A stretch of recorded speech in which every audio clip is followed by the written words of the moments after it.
moving towards higher taxation, which is currently the bane for debt taxation. I don't know if so. That's one thing which I'm circumspect on. And the other thing is, I think also gold and silver ETFs could see some more restrictions because these are unproductive investments always.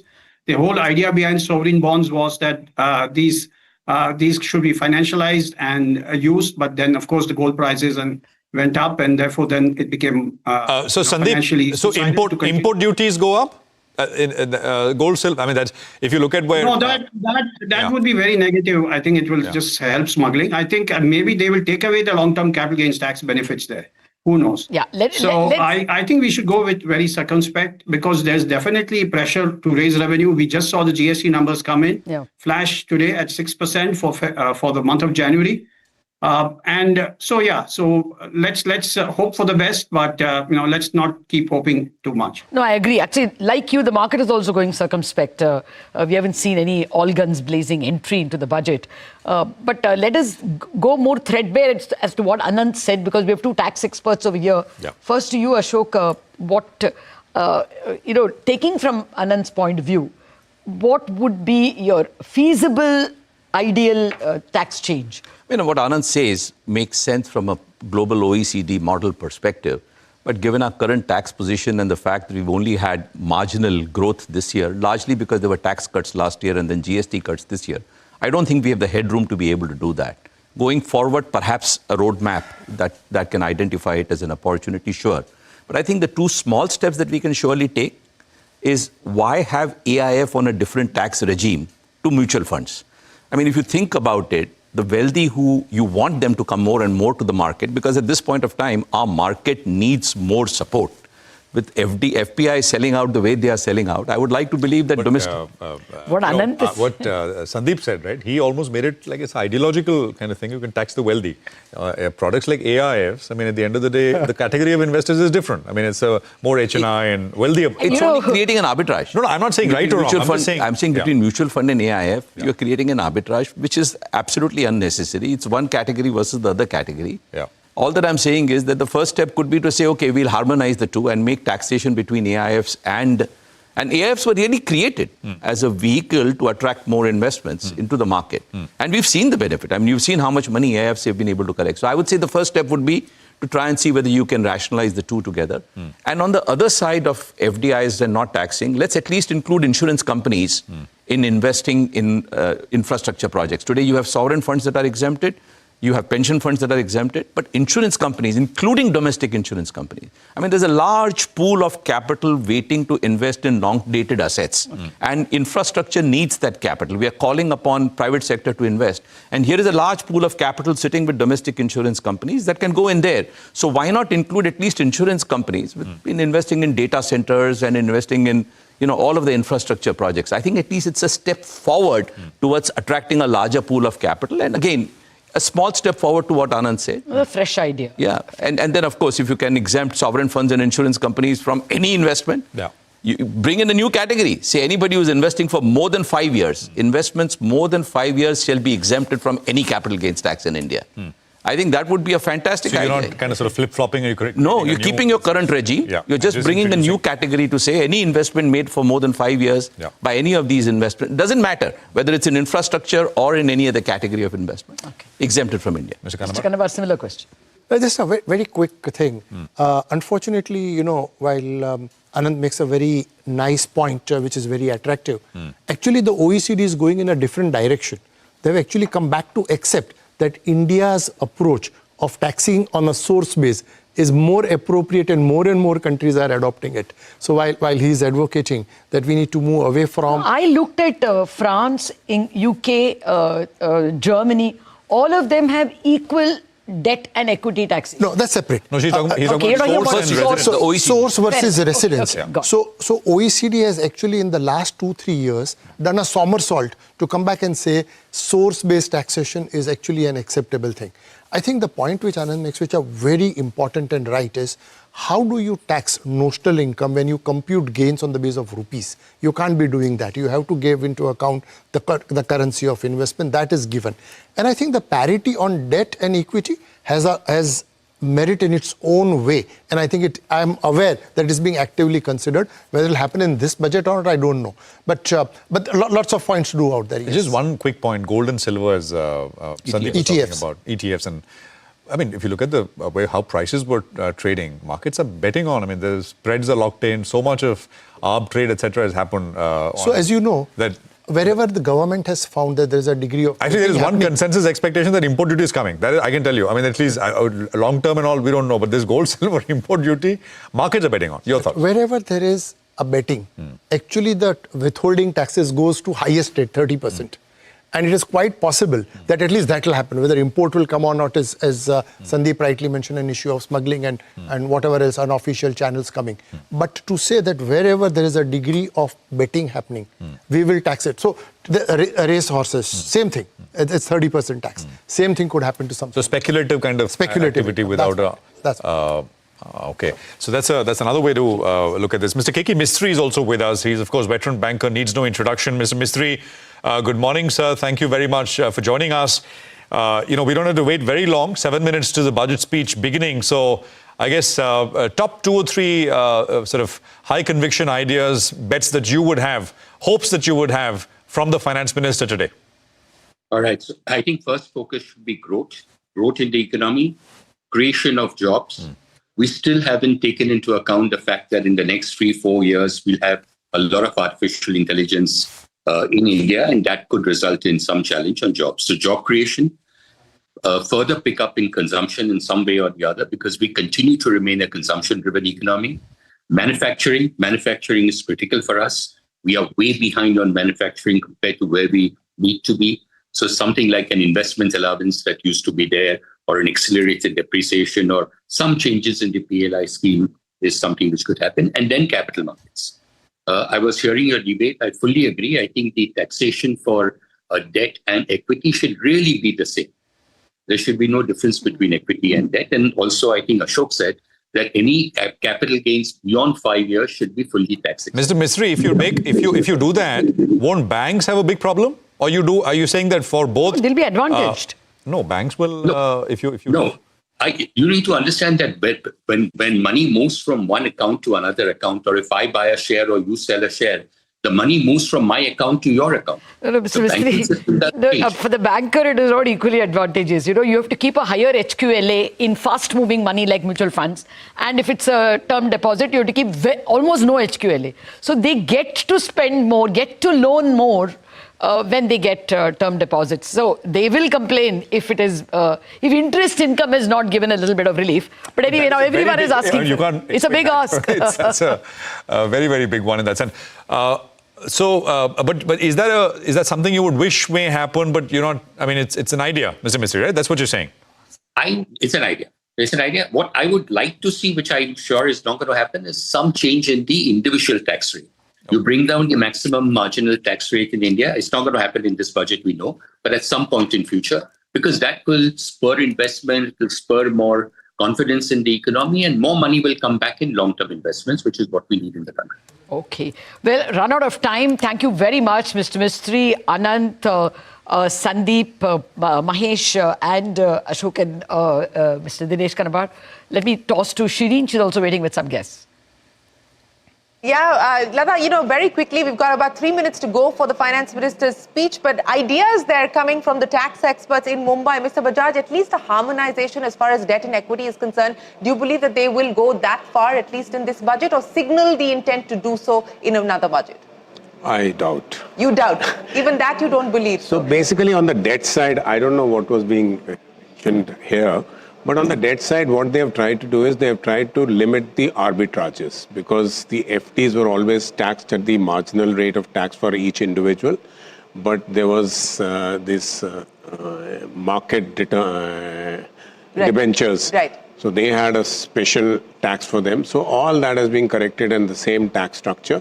And it was done only about 2 years ago. Then, so you don't believe that they'll unsettle that, at least at this point in time? And then again, this claim happens that the government is not stable in its policies. In its policy. Fair point. But to the other point, Ashok Wadhwa made a new scheme that if you're going to be investing in India for a period of 5 years or more, no capital gains tax.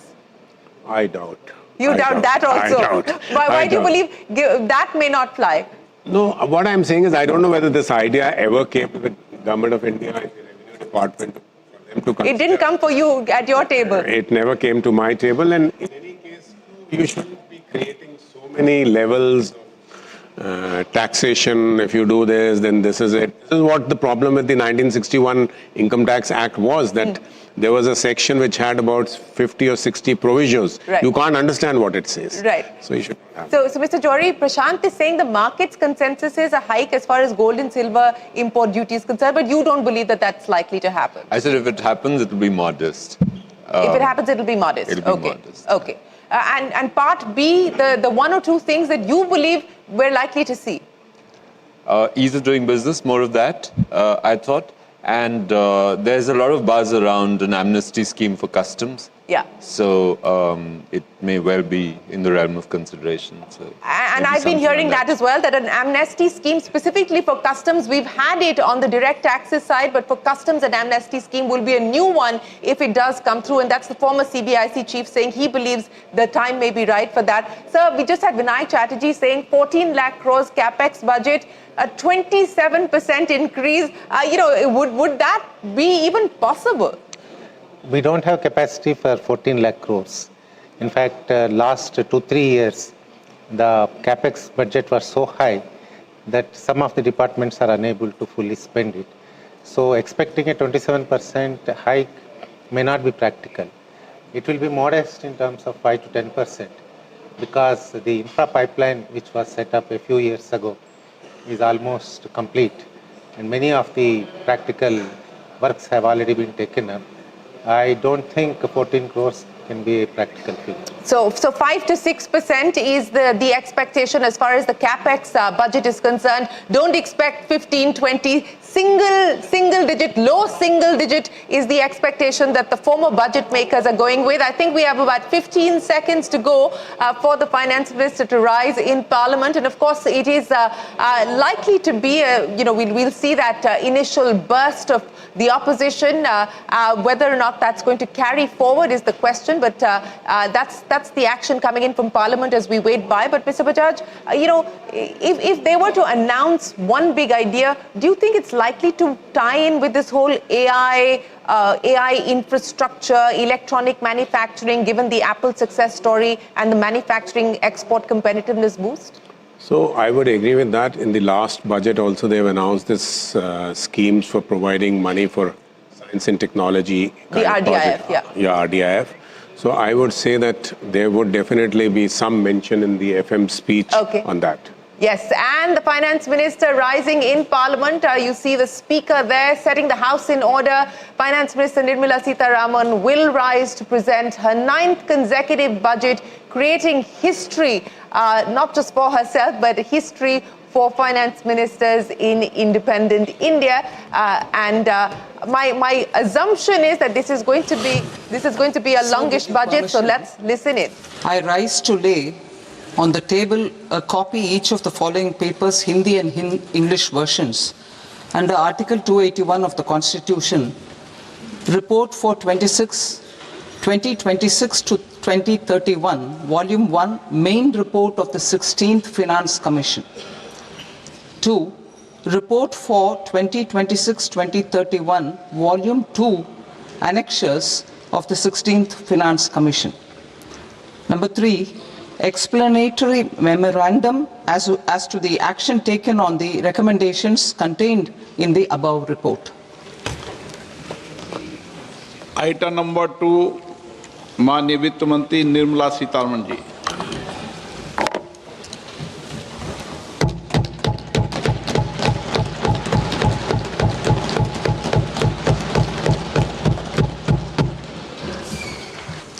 Honorable Speaker, sir, on the sacred occasion of Magh Purnima and the birth anniversary of Guru Ravidas, I present the budget for the year 2026-2027. Since we assumed office 12 years ago, India's economic trajectory has been marked by stability, fiscal discipline, sustained growth, and moderate inflation.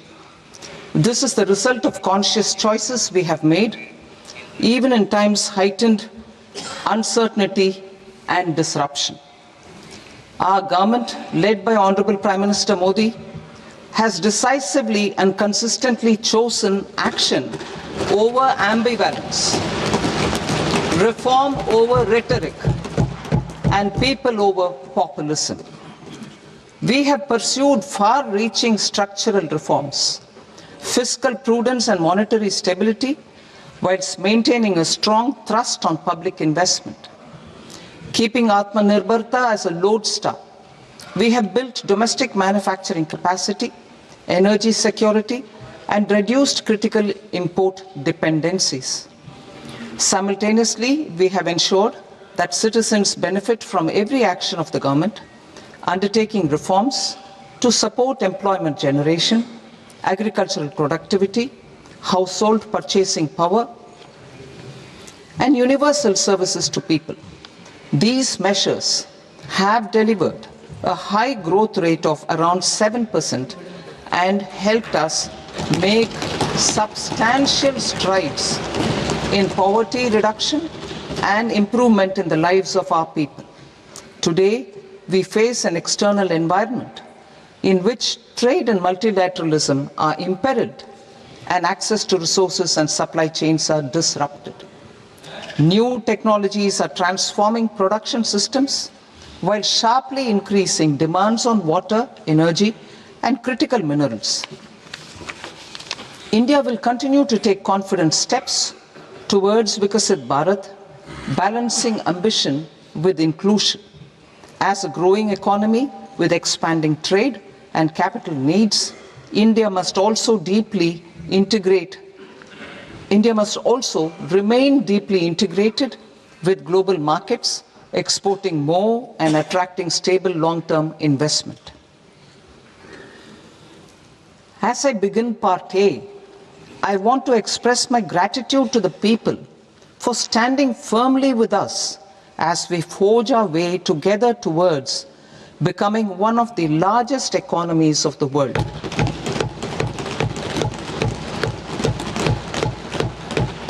Our aim is to transform aspiration into achievement and potential into performance as we ensure that the dividends of growth reach every farmer, the scheduled caste, the scheduled tribes, the nomads, the youth, the poor, and the women. In Vikasit Bharat Young Leaders Dialogue 2026, several innovative ideas were shared with our Prime Minister, which have inspired many of the proposals, making this a unique Yuva Shakti-driven budget. Our government's sankalp is to focus on our poor, underprivileged, and the disadvantaged. To deliver on this sankalp, and given that this is the first budget prepared in Kartavya Bhavan, we are inspired by three kartavya. Our first kartavya is to accelerate and sustain economic growth by enhancing productivity and competitiveness and building resilience to volatile global dynamics. Our second kartavya is to fulfill aspirations of our people and build their capacity, making them strong partners in India's path to prosperity. Our third kartavya, aligned with our vision of Sabka Saath, Sabka Vikas, is to ensure that every family, community, region, and sector has access to resources, amenities, and opportunities for meaningful participation. This threefold approach requires a supportive ecosystem. The first requirement is to sustain the momentum of structural reforms, continuous, adaptive, and forward-looking. Second, a robust and resilient financial sector is central to mobilizing savings, allocating capital efficiently, and managing risks. Third, cutting-edge technologies, including AI applications, can serve us as force multipliers for better governance. Reform Express. Our government has undertaken comprehensive reforms towards creating employment, boosting productivity, and accelerating growth. After the Prime Minister's announcement on Independence Day in 2025, over 350 reforms have been rolled out. This includes GST simplification, notification of labor codes, and rationalization of mandatory quality control orders. High-level committees have been formed, and in parallel, the central government is working with the state governments on deregulation and reducing compliance requirements.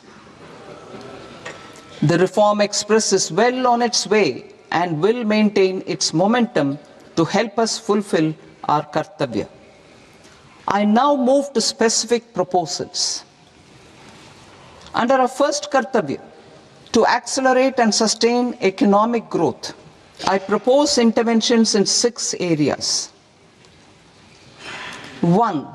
Scaling up manufacturing in 7 strategic and frontier sectors. 2. Rejuvenating legacy industrial sectors. 3. Creating champion MSMEs. 4. Delivering a powerful push for infrastructure. 5. Ensuring long-term security and stability. And 6. Developing city economic regions. Scaling up of manufacturing in 7 strategic and frontier sectors. Biopharma Shakti, meaning biopharma strategy for health advancement through knowledge, technology, and innovation. India's disease burden is observed to be shifting towards non-communicable diseases like diabetes, cancer, and autoimmune disorders. Biologic medicines are key to longevity and quality of life at affordable costs.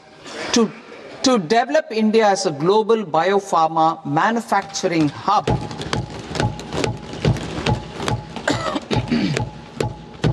I propose the Biopharma Shakti with an outlay of 10,000 crores over the next 5 years. This will build the ecosystem for domestic production of biologics and biosimilars. The strategy will include a biopharma-focused network with 3 new national institutes of pharmaceutical education and research, popularly known as NIPERs, and upgrading 7 existing ones. It will also create a network of 1,000 accredited India clinical trials sites. We propose to strengthen the Central Drug Standard Control Organization to meet global standards and approve timeframes through approval timeframes through a dedicated scientific review cadre and specialists. India's Semiconductor Mission 1.0 expanded India's semiconductor sector capabilities.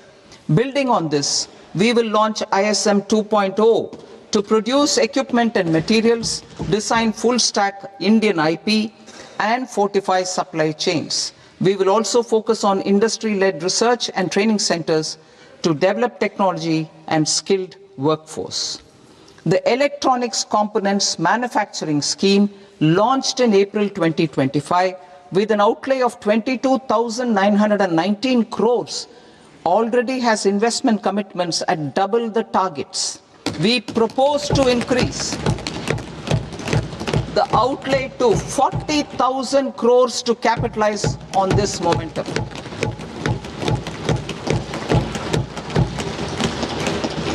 A scheme for rare earth permanent magnets was launched in 2025 November. We now propose to support the mineral-rich states of Odisha, Kerala, Andhra Pradesh, and Tamil Nadu to establish dedicated rare earth corridors to promote mining, processing, research, and manufacturing. To enhance domestic chemical production and reduction import dependency and reduce import dependency, we will launch a scheme to support states in establishing 3 dedicated chemical parks through challenge route on a cluster-based plug-and-play model. Strong capital goods.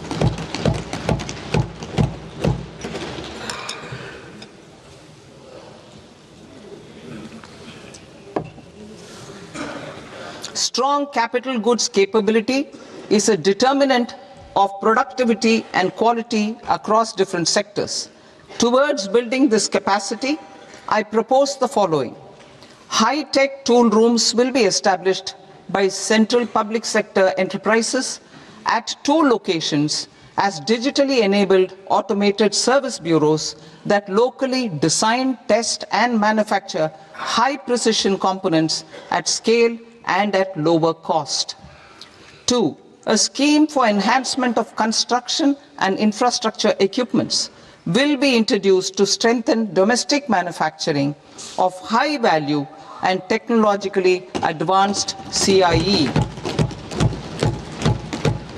This can range from lifts in a multi-storied apartment or firefighting equipment in multiplexes, large or small, and to tunnel boring equipments for building metros and high-altitude roads. I also propose a scheme for container manufacturing to create a globally competitive container manufacturing ecosystem with a budgetary allocation of 10,000 crores over a 5-year period. For the labor-intensive textile sector, I propose an integrated program with 5 subparts. 1. The National Fiber Scheme for self-reliance in natural fibers, such as silk, wool and jute, man-made fibers, and new age fibers. Textile expansion and employment scheme to modernize traditional clusters with capital support for machinery, technology upgradation, and common testing and certification centers. 3. The National Handloom and Handicraft Program to integrate and strengthen existing schemes and ensure targeted support for weavers and artisans. Tex Eco Initiative to promote globally competitive and sustainable textiles and apparels. Samarth 2.0 to modernize the upgrade the textile skilling ecosystem through collaboration with industry and academic institutions. Further, I propose to set up mega textile parks in challenge mode. They can also focus on bringing value addition to technical textiles. I propose to launch the Mahatma Gandhi Gram Swaraj initiative to strengthen khadi, handloom and handicrafts. This will help in global market linkage and branding. It will streamline and support training, skilling, quality of process and production.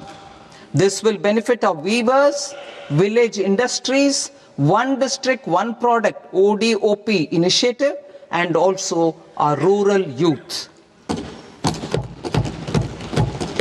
India has the potential to emerge as a global hub for high quality, affordable sports goods.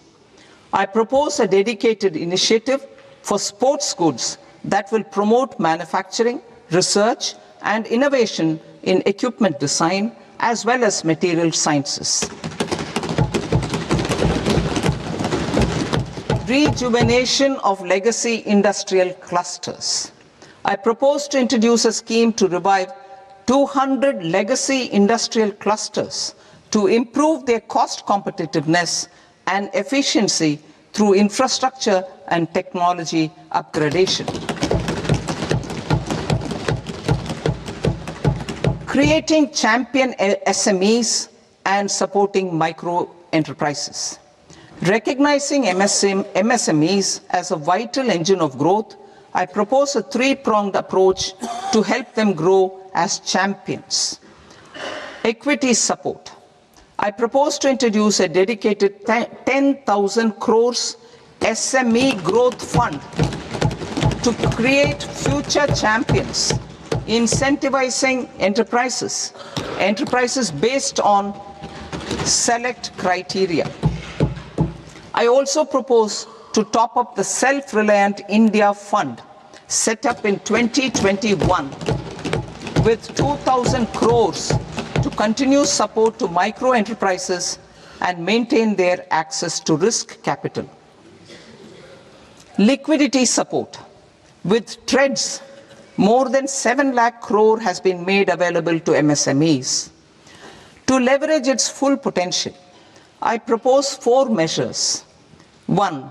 Mandate TREDS as the transaction settlement platform for all purchases from MSMEs by CPSEs, serving as a benchmark for other corporates. 2. Introduce a credit guarantee support mechanism through CGT-MSE for invoice discounting on TREDS platform. 3. Link GEM with TREDS for sharing information with financiers about government purchases from MSMEs, encouraging cheaper and quicker financing. 4. Introduce TREDS receivables as asset-backed securities, helping develop a secondary market, enhancing liquidity and settlement of transactions. Professional support. Government will facilitate professional institutions such as the ICAI, ICSI, ICMAI to design short-term modular courses and practical tools to develop a cadre of corporate mitras, especially in Tier 2 and Tier 3 towns. These accredited para-professionals will help MSMEs meet compliance requirements at affordable costs. Infrastructure. During this past decade, our government has undertaken several initiatives for large-scale enhancement of public infrastructure, including through new financing instruments such as Infrastructure Investment Trust (InvITs) and Real Estate Investment Trust (REITs), and institutions like NIIF and NABFID. We shall continue to focus on developing infrastructure in cities with over 5 lakh population, that is Tier 2, Tier 3 cities, which have expanded to become growth centers. Public capital expenditure has increased manifold from 2 lakh crore in 2014-15 to an allocation of 11.2 lakh crore in BE 25-26. In this coming year, that is financial year 2026-27, I propose to increase it to 12.2 lakh crores to continue the momentum. To strengthen the confidence of private developers regarding risks during infrastructure development and construction phase, I propose to set up an infrastructure risk guarantee fund to provide prudentially calibrated partial credit guarantee to lenders. Over the years, REITs have emerged as a successful instrument for asset monetization. I propose to accelerate recycling of significant real estate assets of the CPSEs through the setting up of dedicated REITs. To promote environmentally sustainable movement of cargo, I propose to 1. Establish new dedicated freight corridors connecting Dankuni in the east to Surat in the west. Operationalize 20 new national waterways over the next 5 years, starting with National Waterways 5 in Orissa to connect mineral-rich areas of Talcher and Angul and industrial centers like Kalinga Nagar, to the ports of Paradeep and Dhamra. Training institutes will be set up as regional centers of excellence for development of required manpower for these waterways. This will benefit youth in the entire stretch of the waterways to train and acquire skills. Further, a ship repair ecosystem catering to inland waterways will also be set up at Varanasi and Patna. And C, launch a coastal cargo promotion scheme for incentivizing a modal shift from rail to road to increase the share of inland waterways and coastal shipping from 6% to 12% by 2047. To enhance last mile and remote connectivity and promote tourism, I propose to give incentives to indigenize manufacturing of seaplanes. A seaplane VGF scheme will be also introduced to provide support for operations. Carbon capture, utilization and storage. Aligning with the roadmap launched in December 2025, the carbon capture,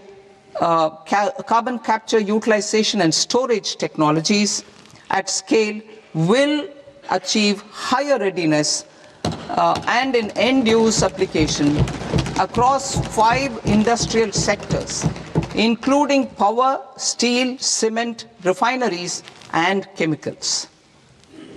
An outlay of 20,000 crore is proposed over the next 5 years for this purpose.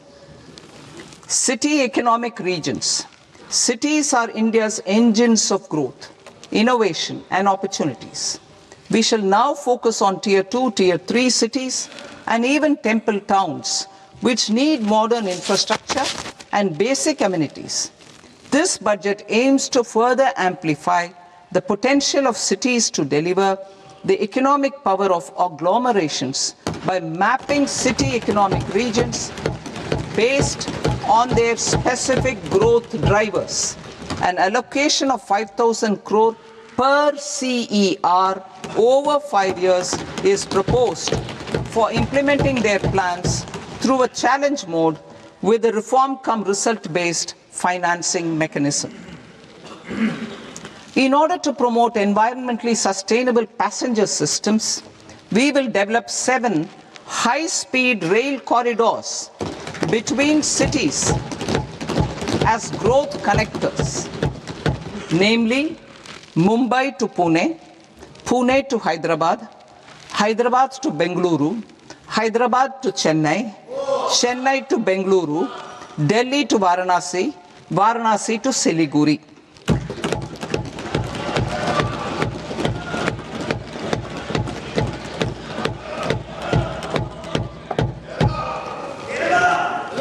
Financial sector. The Indian banking sector today is characterized by strong balance sheet, historic highs in profitability, improved asset quality, and coverage exceeding 98% of villages in the country. At this juncture, we are well placed to futuristically evaluate the measures needed to continue on the path of reform-led growth of this sector. I propose setting up a high-level committee on banking for Vikasit Bharat. High-level committee on banking for Vikasit Bharat to comprehensively review the sector and align it with India's next phase of growth, while safeguarding financial stability, inclusion, and consumer protection. The vision for NBFCs for Vikasit Bharat has been outlined with clear targets for credit disbursement and technology adoption in order to achieve scale and improve efficiency in the public sector NBFCs. As a first step, it is proposed to restructure the Power Finance Corporation and Rural Electrification Corporation. I propose a comprehensive review of the foreign exchange management non-debt instruments rules to create a more contemporary, user-friendly framework for foreign investments, consistent with India's evolving economic priorities. Corporate bond market. I propose to introduce a market-making framework with suitable access to funds and derivatives on corporate bond indices. I also propose to introduce total return swaps on corporate bonds. Municipal bonds. To encourage the issuance of municipal bonds of higher value by larger cities, I propose an incentive of 100 crore rupees for a single bond issuance. 100 crore rupees for a single bond issuance of more than 1,000 crore. The current scheme under Amrit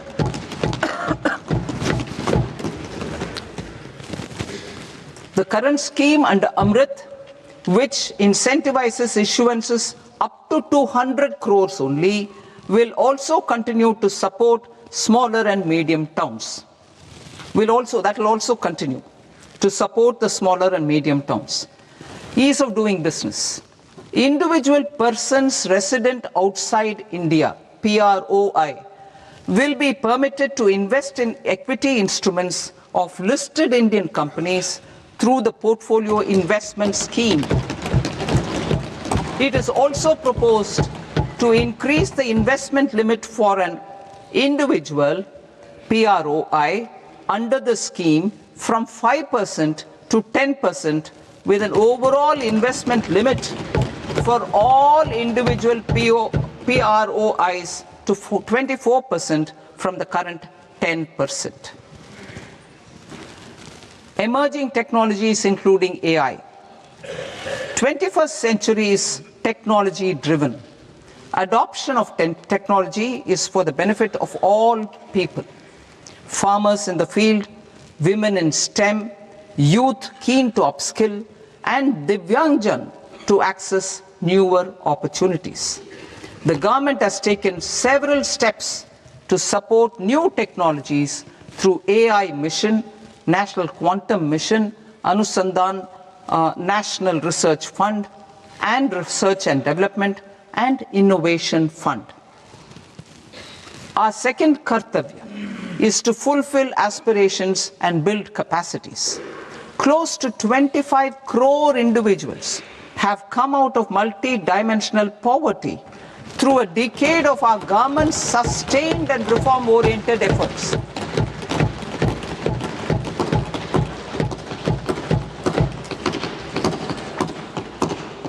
Our government has therefore decided to place a renewed emphasis on the service sector to provide a pathway to fulfilling aspirations of a youthful India with the following measures. I propose to set up a high-powered Education to Employment and Enterprises Standing Committee to recommend measures that focus on services sector as a core driver of Vikasit Bharat. This will make us a global leader in services with a 10% global share by 2047. The committee will prioritize areas to optimize the potential for growth, employment, and exports. They will also assess the impact of emerging technologies, including AI, on jobs and skill requirements and propose measures thereof.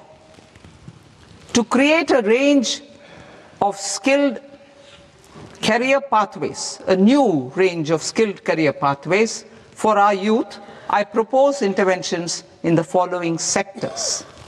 Health. Existing institutions for allied health professionals will be upgraded and new AHP institutions established in private and government sectors. This will cover 10 selected disciplines, including optometry, radiology, anesthesia, OT technology, applied psychology, and behavioral health, and add 1 lakh AHPs over the next 5 years. A strong care system covering geriatric and allied care services will be built. A variety of NSQF-aligned programs will be developed to train multi-skilled caregivers, combining core care and allied skills such as wellness, yoga, and operation of medical assistive devices. In the coming year, 1.5 lakh caregivers will be trained.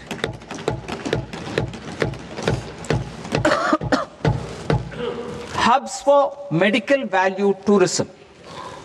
To promote India as a hub for medical tourism services, I propose to launch a scheme to support states in establishing 5 regional medical hubs in partnership with the private sector.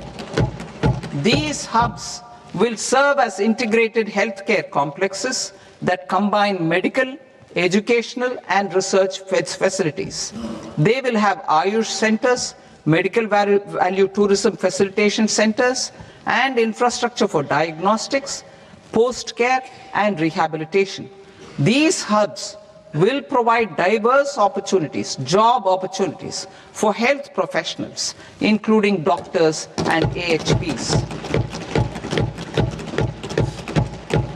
Ancient Indian yoga, already respected in several parts of the world, was given a mass global recognition when Honorable Prime Minister took it to the UN.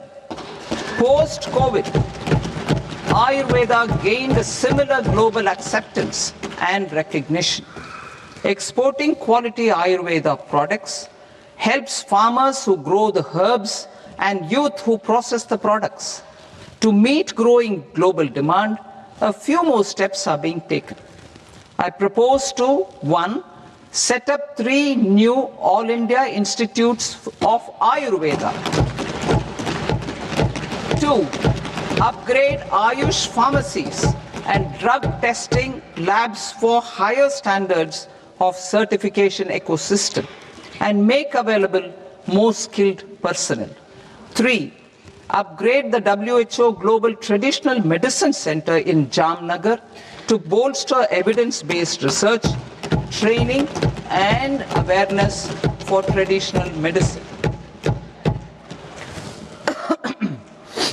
Animal husbandry. Livestock contributes to close to 16% of farm income, including of poor and marginal households. To scale up availability of veterinary professionals by more than 20,000, I propose to roll out a loan-linked capital subsidy support scheme for establishment of veterinary and para-veterinary colleges, veterinary hospitals, diagnostic laboratories, and breeding facilities in private sector. Collaboration between Indian and foreign institutions will also be facilitated. Orange economy. India's animation, visual effects, gaming and comics sector, AVGC sector, is a growing industry projected to require 2 million professionals by 2030. I propose to support the Indian Institute of Creative Technologies, Mumbai, in setting up AVGC content creator labs in 15,000 secondary schools all over the country and 500 colleges. The Indian design industry is expanding rapidly, and yet there is a shortage of Indian designers. I propose to establish, through Challenge Route, a new National Institute of Design to boost design education and development in the eastern region of India. Education. Our government will support states through Challenge Route in creating 5 university townships in the vicinity of major industrial and logistics corridors. These planned academic zones will host multiple universities, colleges, and research institutions, skill centers, and residential complexes. In higher education, STEM institutions Prolonged hours of study and laboratory work pose some challenges for girl students. Through VGF, Viability Gap Funding and capital support, one girls' hostel will be established in every district.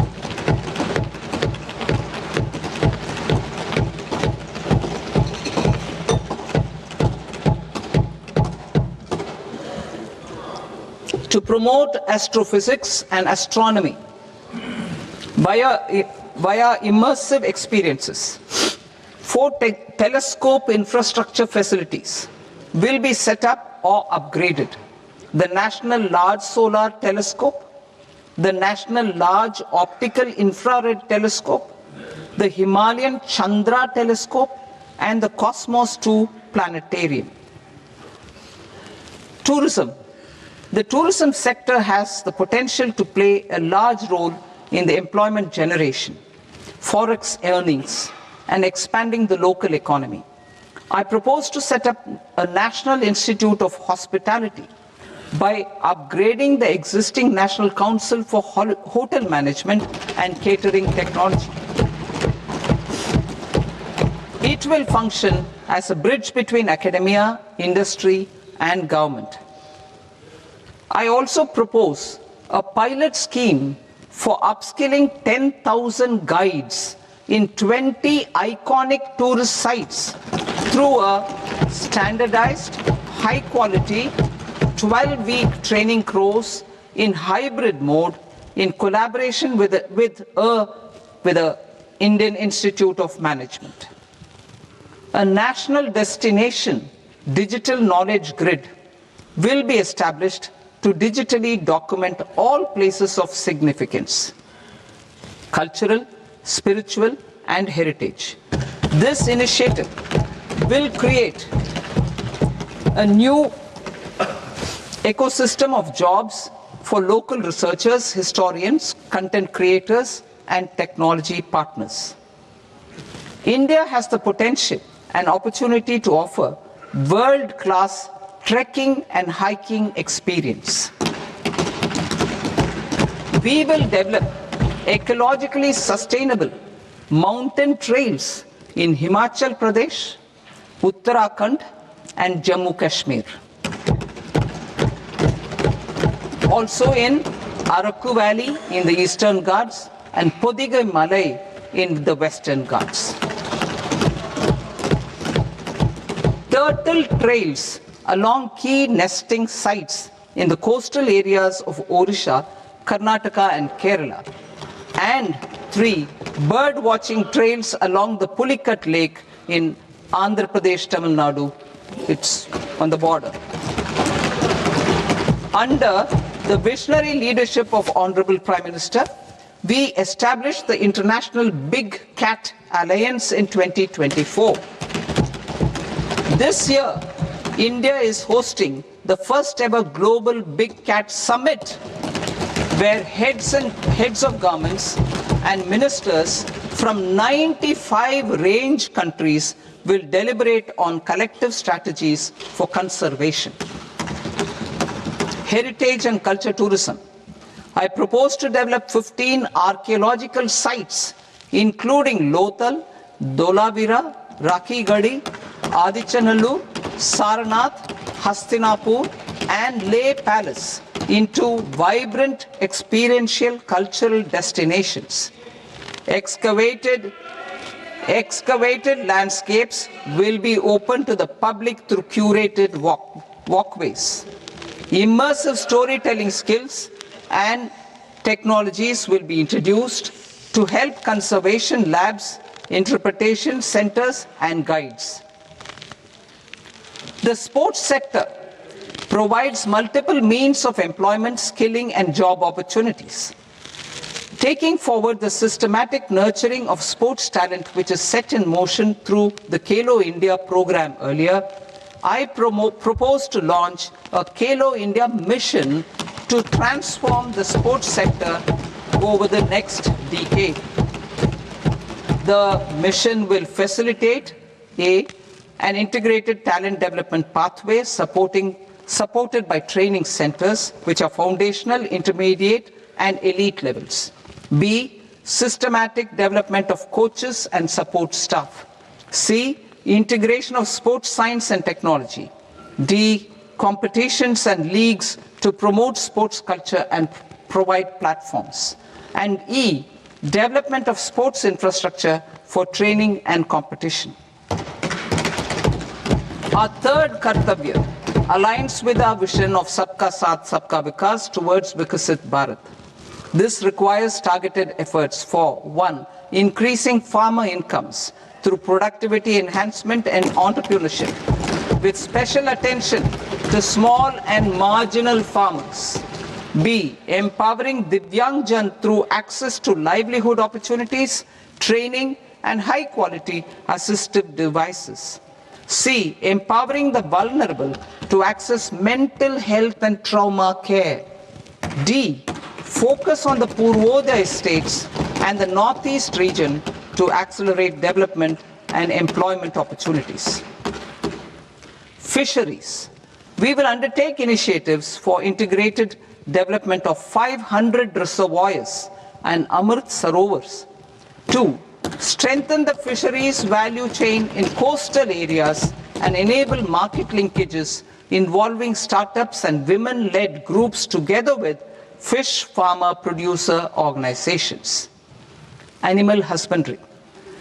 To provide quality employment opportunities in rural and peri-urban areas, we will support the animal husbandry sector in entrepreneurship development through A. A credit-linked subsidy program. B. Scaling up and modernization of livestock enterprises. C. Enhanced creation of livestock, dairy, and poultry. I'll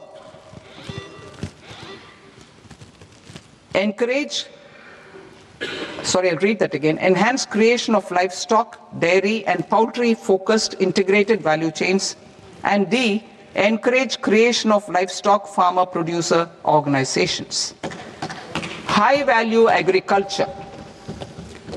To diversify farm outputs, increase productivity, enhance farmers' incomes, and create new employment opportunities, we will support high-value crops such as coconut, sandalwood, cocoa, cashew in the coastal areas, agar trees in northeast, and nuts such as almonds, walnuts, and pine nuts in our hilly regions. These, all of them, will be supported. India is the world's largest producer of coconuts. About 30 million people, including nearly 10 million farmers, depend on coconuts for their livelihood. To further enhance competitiveness in coconut production, I propose a coconut promotion scheme to increase production and enhance productivity through various interventions, including replacing and non-productive trees with new saplings or plants or varieties in major coconut growing states. A dedicated program is proposed for Indian cashew and cocoa to make India self-reliant in raw cashew and coconut production and processing, enhance export competitiveness, and transform Indian cashew and Indian cocoa into premium global brands by 2030. Sandalwood. Sandalwood is closely linked to India's social and cultural heritage.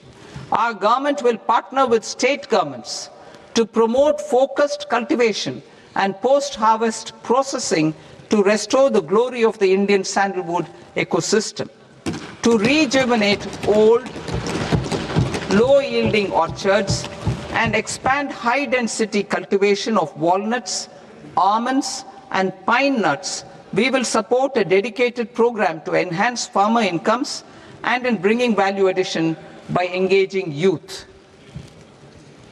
Bharat Vistar, that is virtually integrated system to access agricultural resources. I propose to launch Bharat Vistar, a multilingual AI tool that shall integrate the AgriStack portals and the ICAR package on agricultural practices with AI systems. This will enhance farm productivity, enable better decisions for farmers, and reduce risk by providing customized advisory support. She Marts for rural women-led enterprises. Building on the success of Lakpati Didi program, I propose to help women take the next step from credit-linked livelihoods to being owners of enterprises. Self-help entrepreneur, She Marts will be set up as community-owned retail outlets within the cluster-level federations through enhanced and innovative financing instruments. Empowering Divyangjan. Divyangjan Kaushal Yojana. Information technology, AVGC sectors, hospitality and food and beverages sectors often offer task-oriented and process-driven roles which are suitable for Divyangjan. We will ensure dignified livelihood opportunities through industry-relevant and customized training specific to each Divyangjan group. Divyang Sahara Yojana. Timely access to high-quality assistive devices for all eligible Divyangjan is a fundamental need.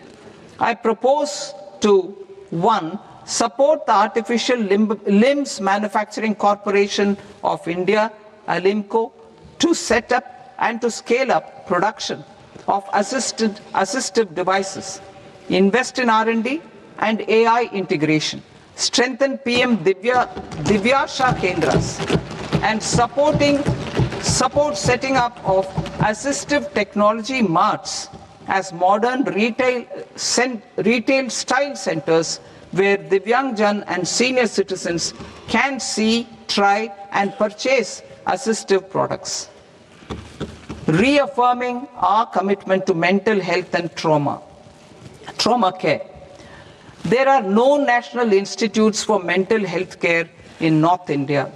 We will therefore set up a NIMHANS 2 and also upgrade national mental health institutes in Ranchi and in Tezpur as regional apex institutions.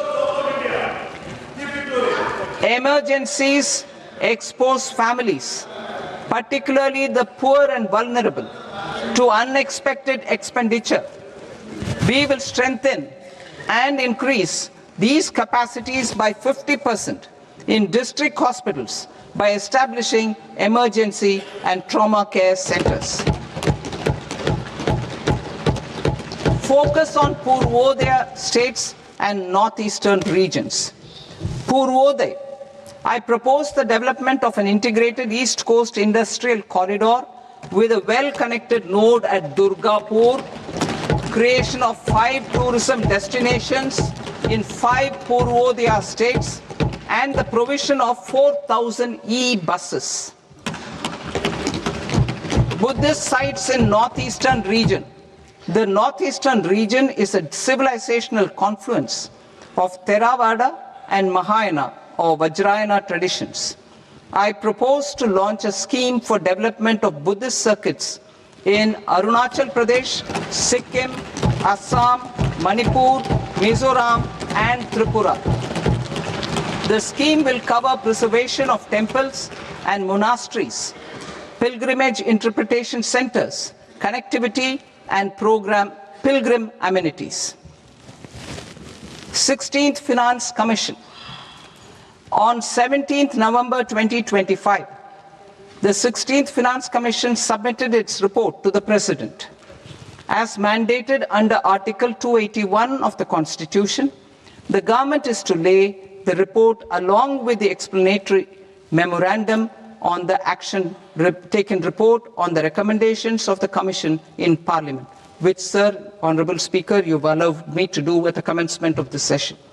The government has accepted the recommendation of the Commission to retain the vertical share of devolution at 41%. As recommended by the Commission, I have provided 1.4 lakh crores of rupees to the states for the year 2026-2027 as Finance Commission grants. These include rural and urban local body and disaster management grants. Fiscal consolidation. Government has been delivering on our fiscal commitments consistently without compromising on social needs. To strive towards accepted standards of fiscal management in Budget 25-26, I had indicated that the central government would target reaching a debt to GDP ratio of 50 plus or minus 1% by 2030-31.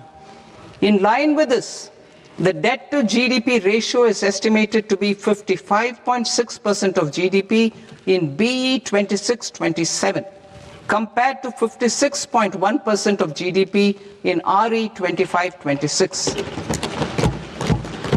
A declining debt to GDP ratio will gradually free up resources for priority sector lending and expenditure by reducing the outgo on interest payments.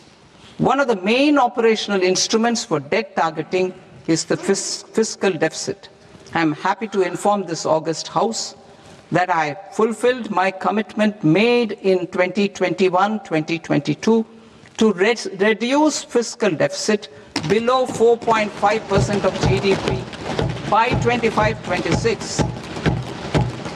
In RE 25-26, the fiscal deficit has been estimated at par with BE of 2025-26 at 4.4% of GDP.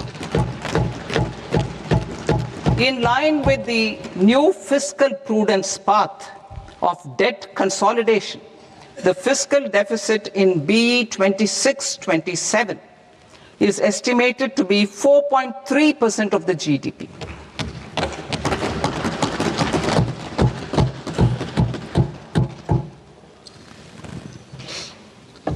The revised estimates of the non-debt receipts are 34 lakh crore rupees, of which the centre's net tax receipts are 26.7 lakh crore. The revised estimate of the total expenditure is 49.6 lakh crore rupees, of which the capital expenditure is about 11 lakh crores. Budget estimates 2026 to 2027. Coming to 26-27, the non-debt receipts and the total expenditure are estimated as 36.5 lakh crore and 53.5 lakh crore respectively. The centre's net tax receipts are estimated at 28.7 lakh crore rupees. To finance the fiscal deficit, the net market borrowings from dated securities are estimated at 11.7 lakh crore rupees. The balance financing is expected to come from small savings and other sources. The gross market borrowings are estimated at 17.2 lakh crore rupees. I'll now move to Part B. Part B, direct taxes.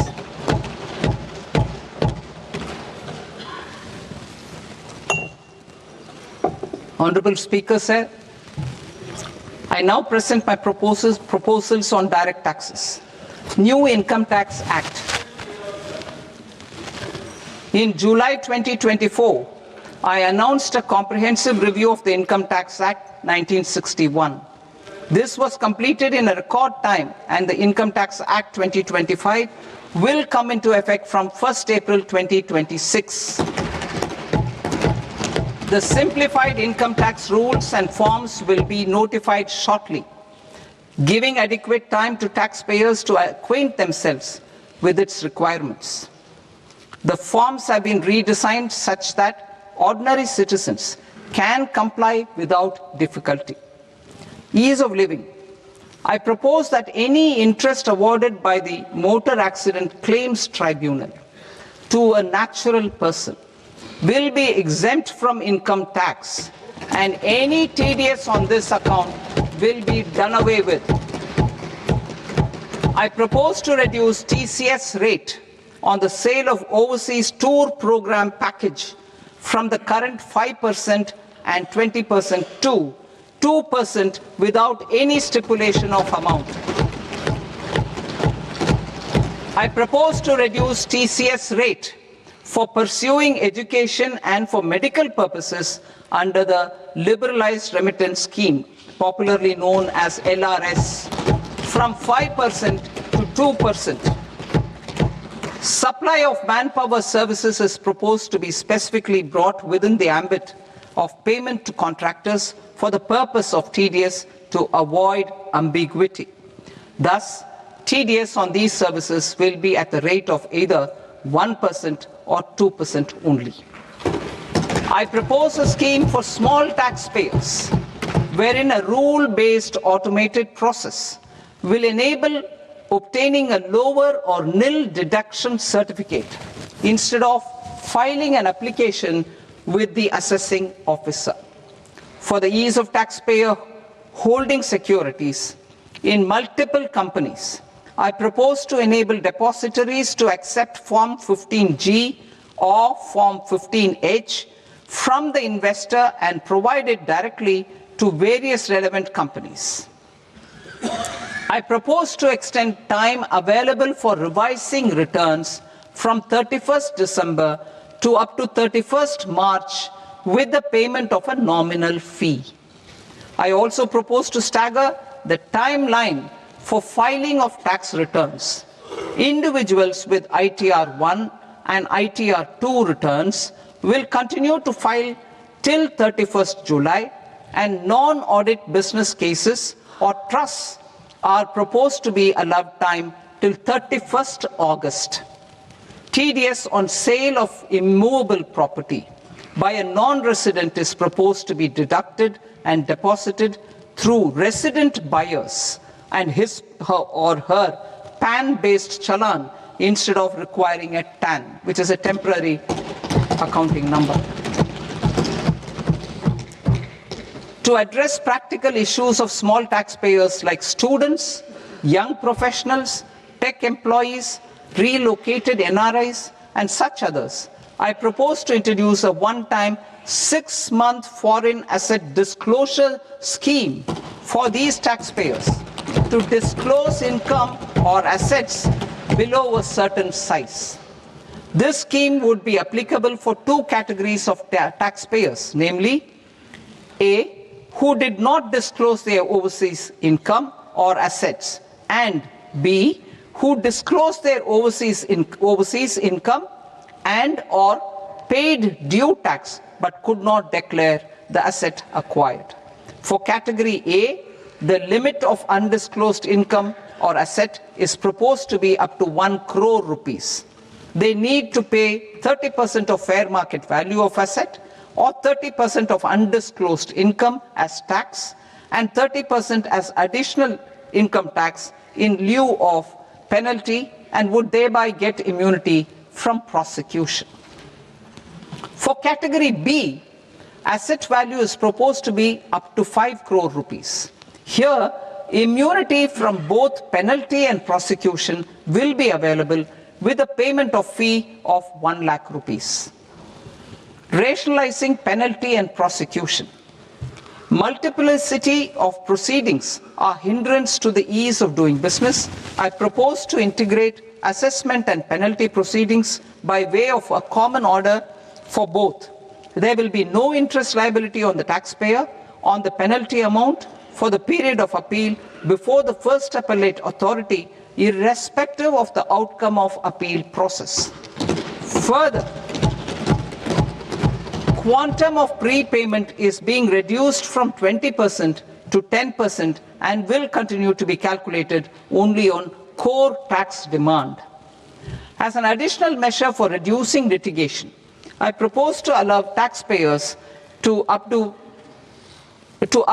their returns even after reassessment proceedings have been initiated, and an additional 10% tax rate over and above the rate applicable for the relevant year.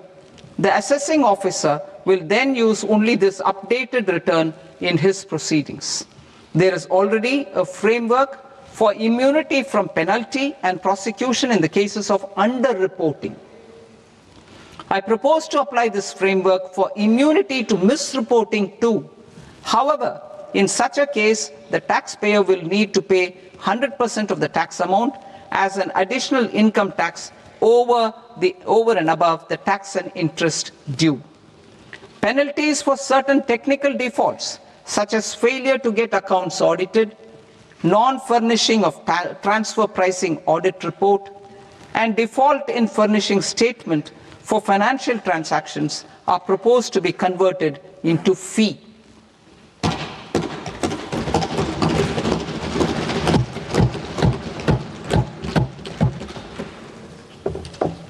I propose to rationalize prosecution framework under Income Tax Act while maintaining a careful balance for deterrence in some serious offence. Non-production of books of account and documents and requirement of TDS payment where payment is made in kind are being decriminalized. Further, minor offences will attract fine only. The remaining prosecutions will be graded commensurate with the quantum of offence. They will entail only simple imprisonment with maximum imprisonment reduced to 2 years and power to courts to convert even those into fines. There is no penalty. There is no penalty presently for non-disclosure of non-immovable foreign assets with aggregate value less than 20 lakh rupees. I propose to also provide them with immunity from prosecution with retrospective effect from 1/10/2024.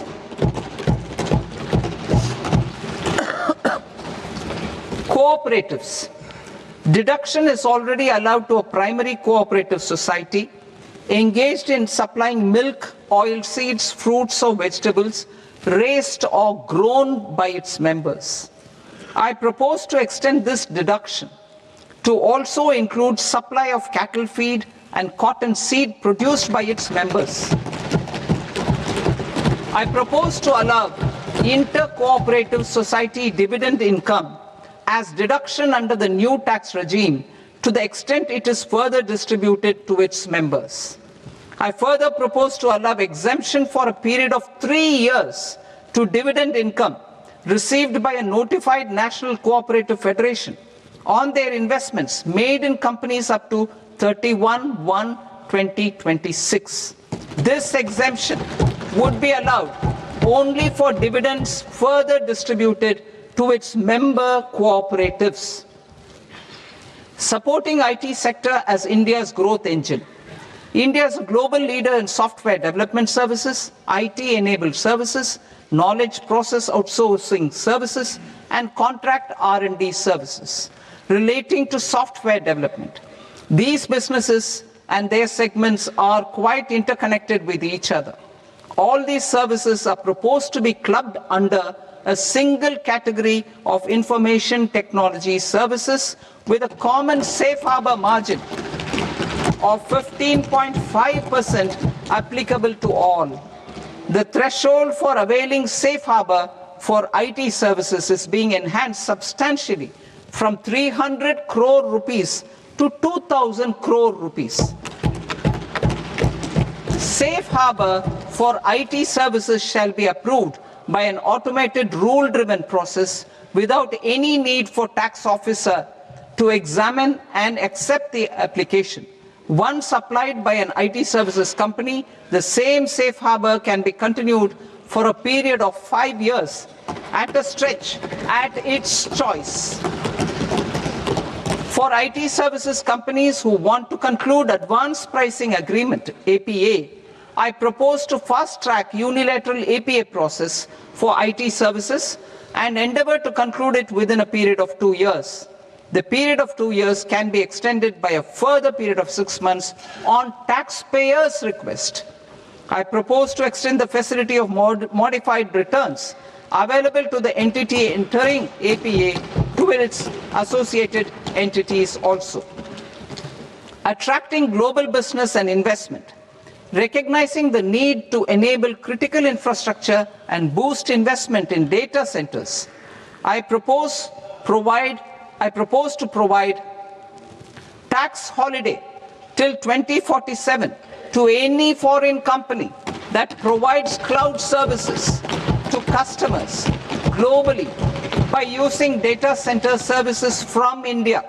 It will, however, need to provide services to Indian customers through an Indian reseller entity. I also propose to provide a safe harbor of 15% on cost in case the company providing data center services from India is a related entity. To harness the efficiency of just-in-time logistics for electronic manufacturing, I propose to provide safe harbor to non-residents for component warehousing in a bonded warehouse at a profit margin of 2% of the invoice value. The resultant tax of about 0.7% will be much lower than in competing jurisdictions. To provide fillip to toll manufacturing in India, I propose to provide exemption from income tax for 5 years to any non-resident who provides capital goods, equipment, or tooling to any toll manufacturer in a bonded zone. To encourage vast pool of global talent to work in India for a longer period of time, I propose to provide exemption to global, non-India sourced income of a non-resident expert for a stay period of 5 years under notified schemes. I propose to provide exemption from minimum alternate tax, the MAT, to all non-residents who pay tax on presumptive basis. Tax administration. I propose to constitute a joint committee of Ministry of Corporate Affairs and Central Board of Direct Taxes for incorporating the requirements of income computation and disclosure standards, the ICDS, in the Indian Accounting Standards, IND AS itself. Separate accounting requirement based on ICDS will be done away with from the tax year 27-28. To support Prime Minister Modi's vision of homegrown accounting and advisory firms to become global leaders, I propose to rationalize the definition of accountant for the purposes of safe harbor rules. Other tax proposals. Change in taxation of buyback was brought in to address the improper use of buyback route by promoters. In the interest of minority shareholders, I propose to tax buyback for all types of shareholders as capital gains. However, to disincentivize misuse of tax arbitrage, promoters will pay an additional buyback tax. This will make effective tax 22% for corporate promoters. For non-corporate promoters, the effective tax will be 30%. TCS rate for sellers of specific goods, namely alcoholic liquor, scrap, and minerals, will be rationalized to 2%, and that on tendu leaves will be reduced from 5% to 2%. I propose to raise the STT on futures to 0.05% from the present 0.02%. STT on options premium and exercise of options are both proposed to be raised to 0.15% from the present rate of 0.1% and 0.125% respectively. We reformed the taxation landscape for corporates in 2019 by providing them a simplified regime with lower tax rate so that they could productively focus on business rather than on claim of deductions and exemptions. To encourage companies to shift to the new regime, set off of brought forward MAT credit, minimum alternate tax credit, is proposed to be allowed to companies only in the new regime. Set off using available MAT credit is proposed to be allowed to an extent of 1/4 of the tax liability in the new regime. MAT is proposed to be made final tax, so there will be no further credit accumulation from 1st April 2026.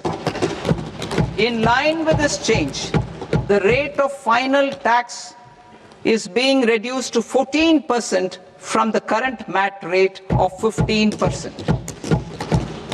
The brought forward MAT credit of taxpayers accumulated till 30th March 2026 will continue to be available to them for set-off as above. Indirect taxes. I shall now take up proposals related to indirect taxes. My proposals for customs and central excise aim to further simplify the tariff structure, support domestic manufacturing, promote export competitiveness, and correct inversion in duty. To continue weeding out long continuing customs duty exemptions, I propose to remove certain exemptions on items which are being manufactured in India or where the imports are negligible. Similarly, to further simplify the process of ascertaining the rate of duty applicable on a particular item, I propose to incorporate certain effective rates in various customs notifications to the tariff schedule itself. I shall now take up sector-specific proposals. Promotion of exports of marine, leather, and textile products. I propose to increase the limit for duty-free imports of specified inputs used for processing seafoods for export from the current 1% to 3% of FOB value of the previous year's export turnover. I also propose to allow duty-free imports of specified inputs, which is currently available for exports of leather or synthetic footwear, to exports of shoe uppers as well. I propose to extend the time period for export of final product from the existing 6 months to 1 year for exporters of leather or textile garments, leather or synthetic footwear, and other leather products. Energy transition and security. I propose to extend the basic customs duty exemption given to capital goods used for manufacturing lithium-ion cells for batteries to those used for manufacturing lithium-ion cells for battery energy storage systems also. I propose to exempt basic customs duty on import of sodium antimonate for use in manufacture of solar glass. Nuclear power. I propose to extend the existing basic customs duty exemption on imports of goods required for nuclear power projects till the year 2035 and expand it for all nuclear plants irrespective of their capacity. Critical minerals. It is proposed to provide basic customs duty exemption to the import of capital goods required for the processing of critical minerals in India. Biogas blended CNG. I propose to exclude the entire value of biogas while calculating the central excise duty payable on biogas blended CNG. Civil and defense aviation.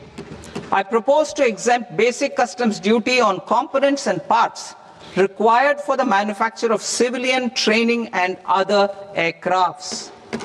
It is proposed to exempt basic customs duty on raw materials imported for the manufacture of parts of aircraft to be used in maintenance, repair, or overall requirements by units in the defense sector. Electronics. To deepen value addition in the consumer electronics sector, I propose to exempt basic customs duty on specified parts used in the manufacture of microwave ovens. Special economic zone.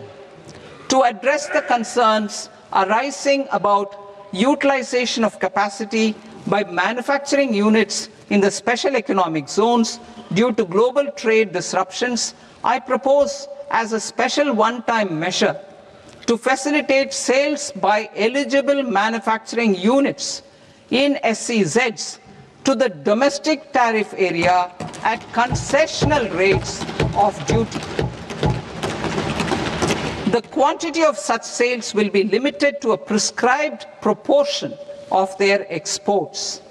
Necessary regulatory changes will be undertaken to operationalize the measures while ensuring level playing field for the units working in the DTA. Ease of living. To rationalize the customs duty structure for goods imported for personal use, I propose to reduce the tariff rate on all dutiable goods imported for personal use from 20% to 10%. To provide relief to patients, particularly those suffering from cancer, I propose to exempt basic customs duty on 17 drugs or medicines. I propose also to add 7 more rare diseases for the purposes of exempting import duties on personal imports of drugs, medicines, and food for special medical purposes used in their treatment. Customs process. India's role and share in the global trade is poised for a major leap in line with our ambition and journey towards Vikasit Bharat. In this regard, I propose many measures for custom processes to have minimal intervention for smoother and faster movement of goods and greater certainty to the trade. Trust-based systems. I propose to enhance duty deferral period for Tier 2 and Tier 3 authorized economic operators, known as AEOs, from 15 days to 30 days. I propose to provide eligible manufacturer importers the same duty deferral facility.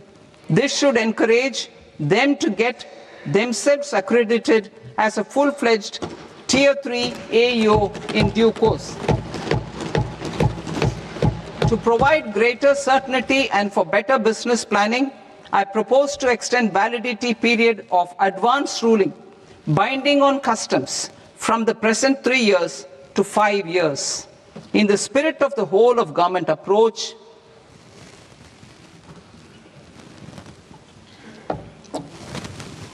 government agencies will be encouraged to leverage AEO accreditation for preferential treatment in clearing their cargo.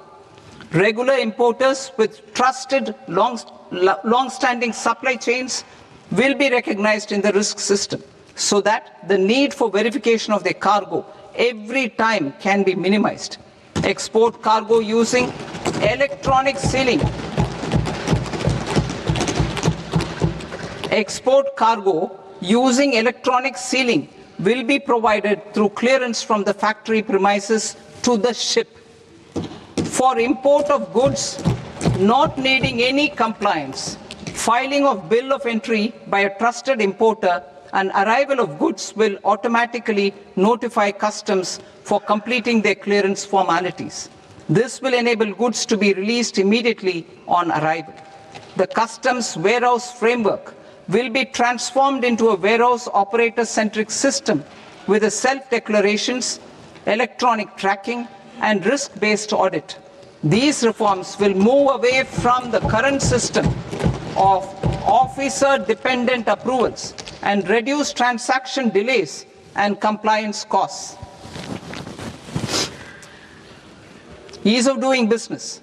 Approvals required for cargo clearance from various government agencies will be seamlessly processed through a single and interconnected digital window by the end of the financial year. processes involved in clearance of food, drugs, plant and animal and wildlife products, accounting for about 70% of interdicted cargo, will be operationalized on this system by April 2026 itself. For goods not having any compliance requirement, clearance will be done by customs immediately after online registration is completed by the importer, subject to the payment of duty. Customs integrated system will be rolled out in 2 years as a single integrated and scalable platform for all customs processes. Utilization of non-intrusive scanning with advanced imaging and AI technology for risk assessment will be expanded in a phased manner with the objective to scan every container across all the major ports. New export opportunities to support Indian fishermen to fully harness the economic value of marine resources beyond our territorial waters. The following measures will be taken. A. Fish catch by an Indian fishing vessel in exclusive economic zone or on the high seas will be made free of duty. Landing of such fish on foreign port will be treated as export of goods. Safeguards will be put in place to prevent misuse during fish catch, transit or transshipment. To support aspirations of India's small businesses, artisans and startups to access global markets through e-commerce, I am pleased to announce complete removal of the current value cap of 10 lakh rupees per consignment on courier exports.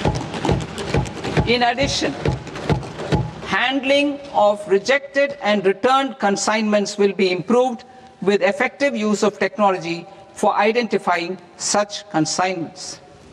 I propose to revise provisions governing baggage clearance during international travel to address genuine concerns of passengers. The revised rules will enhance duty-free allowances in line with the present-day travel realities and provide clarity in temporary carriage of goods brought in or taken out. There are honest taxpayers who are willing to settle disputes by paying all their dues, but they get deterred due to negative connotation associated with penalty. They will now be able to close cases by paying an additional amount in lieu of penalty. Honorable Speaker, sir, with this, I commend the budget to this august House. Jai Hind.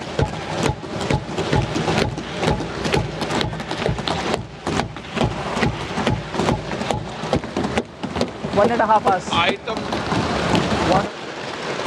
Item number 3, माननीय वित्त मंत्री जी.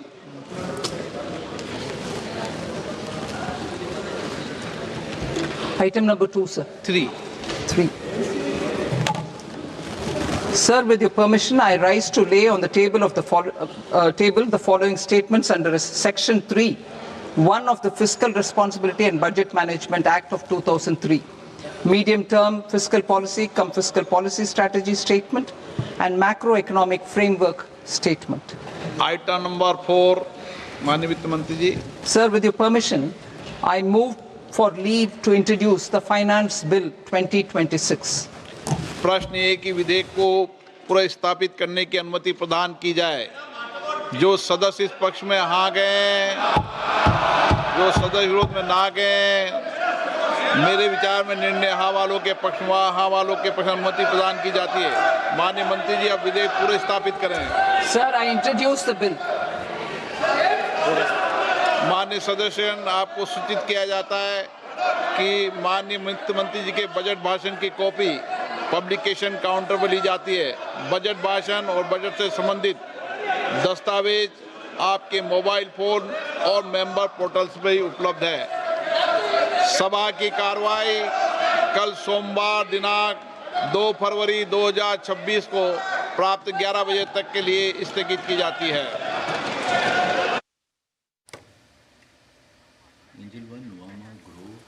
Okay, well, markets, of course, taking it hard. You just heard the finance minister with the budget speech. There are two clear things which I think have come through.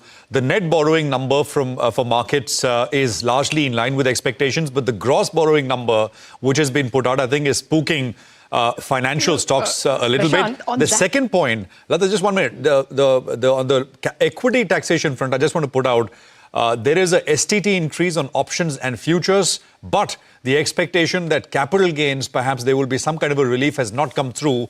Anant Narayan, before the speech, was telling us, well, raise STT in lieu of giving some relief on the capital gains. One has happened, the other has not happened. And I think the market is clearly disappointing. There is a lot of nuts and bolt announcements which have happened, especially on the taxation front.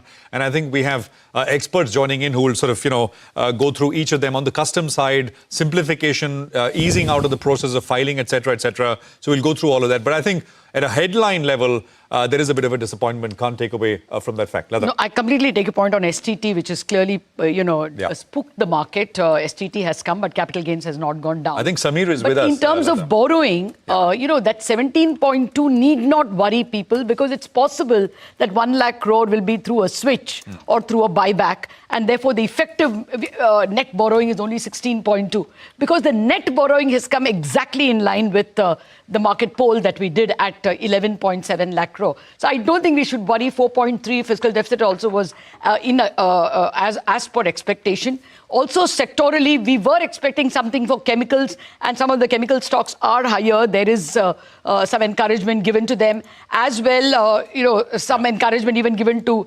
exporters, textile exporters. But the buyback is the clear positive. Samir is with us. Samir Arora, founder of Helios. Samir, thanks for joining in. First reaction? First reaction is that the market will fall much more. I think we have to realize what the issue was. The issue is that we are underperforming like crazy in the world, and the world is not interested, and FIs are not interested. Tomorrow, I'm sure the currency will fall 1 more %. There is no story to tell that on a Sunday, our market goes down 2%. Because the first thing is that you can't just do STT increase because maybe options is bad, futures is bad. But you can't go out of line with what the reality is today, that India is getting highlighted as a poor stock market, not so much the real economy or whatever. And in that sense, these other things matter after 2 weeks, 4 weeks, but it's not easy to get back investors at this with this kind of. Okay, Madhu is with us as well. Madhu, your first reaction? I think, Prashant, there was budget is in, I would say, more or less in line with what was expected in terms of consolidation and fiscal numbers. The STT increase, as Samir is saying, is a bit disappointing. But I would say at the same time, the buyback tax being cut is a good positive. Lots of companies, I would say, would prefer now the buyback route versus the dividend route. So I think by and large, just it's in continuation of whatever was happening. The only real big highlight from my perspective, a lot of emphasis on long-term employment generation on various schemes. That's the only longer-term positive which I could pick up. But from a market perspective, I think this event will be over in 48 hours. Yeah. No, but would you agree, Madhu? Samir saying markets will fall more. Today there are no FIIs. Rupee perhaps under pressure again. Would you agree with that? Not be unfortunate. It may fall not only because of budget or disappointing because of budget.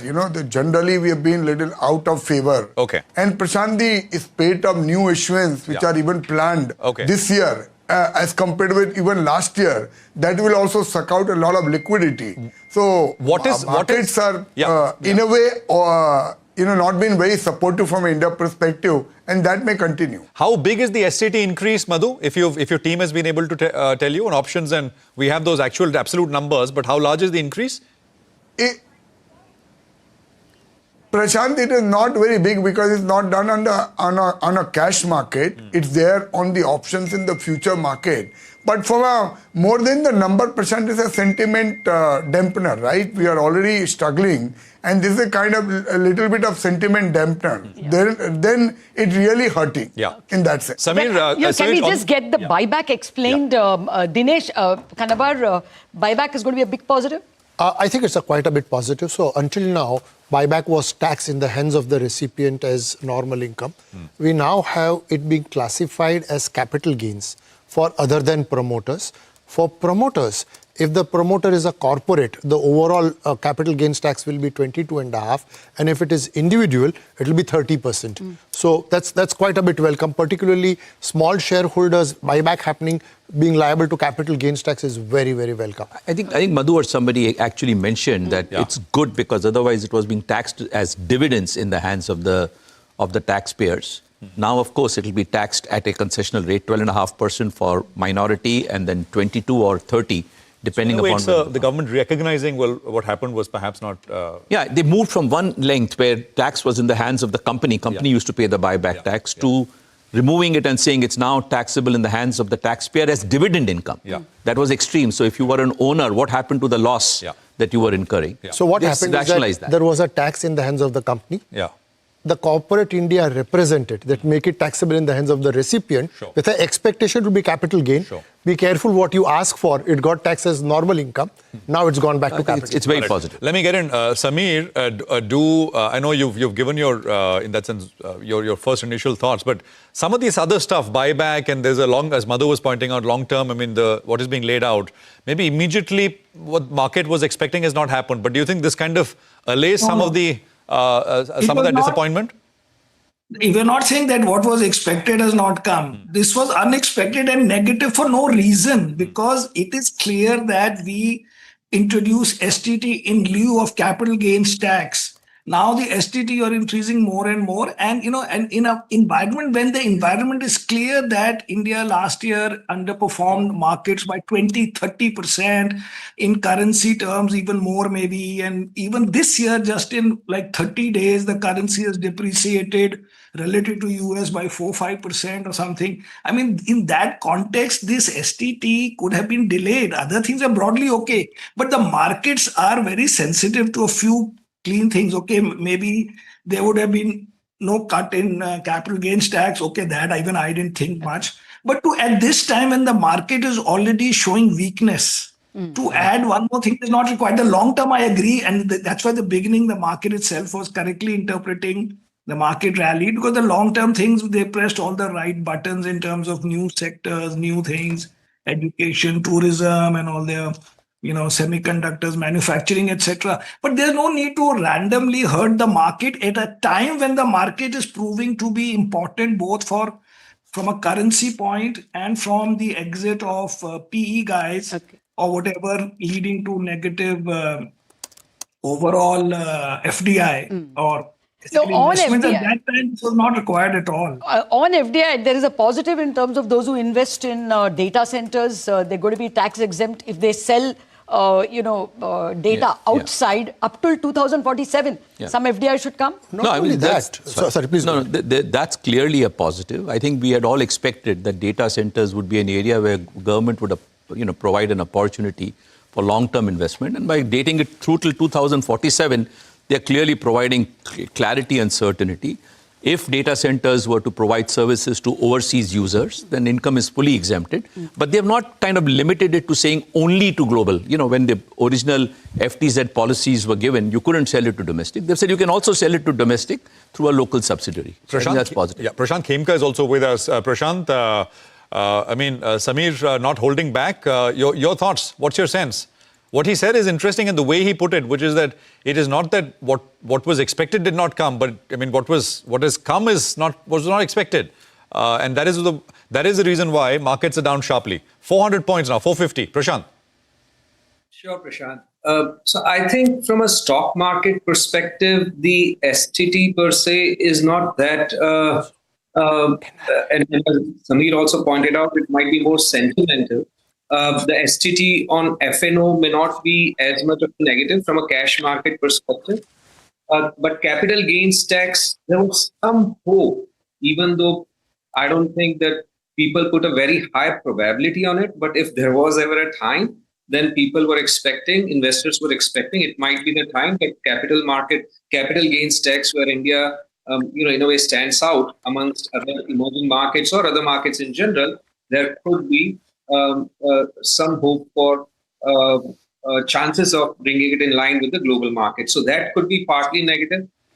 Otherwise, I think from a stock market, from an investor perspective, there isn't a major negative or a major positive. It is continuation of what was going on in the past. Maybe there were expectations that given what's happening geopolitically with the tariffs, it'll be tough to do very much. Absolutely, Madhu. Let me come back to you. I know you have a team which is looking at this closely. Anything else which really stands out, which you want to highlight, Madhu? I'll have to explain. Can't write it. Prashant, I'll just take Sameer's point. Yeah. One has to look at it from an overall balancing perspective. There is a lot which the government has done off budget. Let us say that 4 months back, the GST cut which was off budget, it came today. Along with the STT, it would have been treated as a big bang budget and it would have been considered as a very big positive. So I think a lot has happened even beyond budget. It is slightly disappointing and to that extent may have been avoided given the overall sentiment today. But I don't think this is like a make or break point from Indian market. No, I don't think that is what Sameer is saying. And the second thing, if you once will... Yeah. Go on. Yeah. That's exactly what I'm also saying. That, it's a knee-jerk reaction because there is some amount of also expectation which was being built up from a long-term capital gains perspective in the market. So that is also kind of discounting today as a reaction. But when we look into details, I think there's a lot which is being done in this budget, I would say, for various sectors, which is really beneficial from a medium long-term perspective. So in my understanding, from market perspective, we are back to basics. Look at individual ideas, do your bottom-up work, and that's the India story. Okay. Let me look at one more positive, perhaps. Mr. Kanabar, NRIs have been permitted to invest in PMSs, and also the tax has been lowered. So 2-3 things. First is NRIs have been permitted to invest through PMS and also make direct investment. They were always permitted. That the limit has gone up from 5% to 10% per NRI, and the overall aggregate limit has gone up from 10 to 24. Okay. Practically, I can tell you that we have faced this limitation when we are advising clients, and therefore this will open up an avenue. Okay. So it's quite a positive. And maybe one other thing while we are on this, from a tax perspective, there are just too many things, but just one issue is on MAT. So what we are seeing here on minimum alternate taxes, government wants people to move from the old tax regime to the new tax regime. So what they have said is, if you had an accumulated MAT, which was prompting people not to go to the new tax regime, you'll be permitted to transfer, set off in a calibrated manner, and going forward, there is no MAT credit. So people will move to the new tax regime. But lots of other changes on tax side. Okay. That is the way we have to interpret no MAT credit. Going forward. Going forward. Oh. But that's only for companies who are in the old regime. Okay. Most of the companies have already migrated to the new regime, and the thing which was prohibiting them, which was accumulated credit, is now permitted, but to be absorbed at a quarter each year. Got it. So not to worry so much about that. Shireen, you want to come in on any thoughts? No, Lata, just to sum it up, I think, and if you had been listening to my panel of experts here, and these, as I pointed out, are the budget makers. They've been responsible for putting budgets together in the last few years. And they were very clear that don't expect any reversal reduction as far as capital gains was concerned. Don't expect anything on STT. Nobody went as far as to expect a hike as far as STT is concerned, which is what happened. But they were very measured in that expectation of any kind of a reversal, rollback, relief on long-term capital gains tax, short-term capital gains tax, and so on and so forth. But the overarching theme, Lata, as we've been pointing out, and I'm going to get my experts to comment on that, this is a budget that is reacting not just to the here and now, it's a budget that's now laying out the priorities, the focus areas for the next 5 to 10 years. Nuclear power, I told you that we're going to see a mention of that, and that's exactly what the government has done on the electronic manufacturing sector, on AI, on data centers, and so on and so forth. So there is plenty there that is likely to play out in time, but the market, of course, reacting to what the market will react to, which is the here and now. But let me get our panel of experts to get right into it. Mr. Bajaj, you were absolutely clear. Don't expect any relief on LTCG. But were you expecting an STT hike, which is what has come in for futures and options? So I think that has come basically because there is an attempt, there's a lot of news of people actually losing a lot of money there. So something was done in the intervening period. So I think that is a measure perhaps to control that and not so much as a measure of raising revenues. Raising revenues, my hunch was they would revive disinvestment, at least the disinvestment target, 80,000 crores versus 33,000 crores. What do you make of that? So I would say that there are some things which are in the offing. For example, the IDBI disinvestment should happen and the money should come in the financial year 26-27. And also maybe LIC's follow-on issue might happen. So I think 80,000 crores is something which is very reasonable, seeing these two things in context. So I think the government has been very, very conservative on that aspect. Conservative still, but a much higher target that we've seen in the last few years. Mr. Chakrabarti, from a overarching standpoint, what stood out for you as far as this budget is concerned? Couple of things. At least my expectation was to retain stability. So if you see across the budget, there has not been a change to radically move from one end to the other. It reflects a government which is very matured now, has been there in power for long. They are continuing with the agenda of infrastructure. If you see, NIIF, Credit Guarantee Scheme for Infrastructure. So those are stability measures. They are provided for all the major steps that has been taken, especially towards technology, data center, and so on and so forth. So there, special impetus has been given. Again, on the infrastructure side for high-speed rails between major cities which are growth center. And those growth center, if you see in the scheme of things, have been recognized. Yes. And I also see a major thing, I hope it turns out to really push the economy, is also this high-level committee on banking for inclusion and for consumer protection.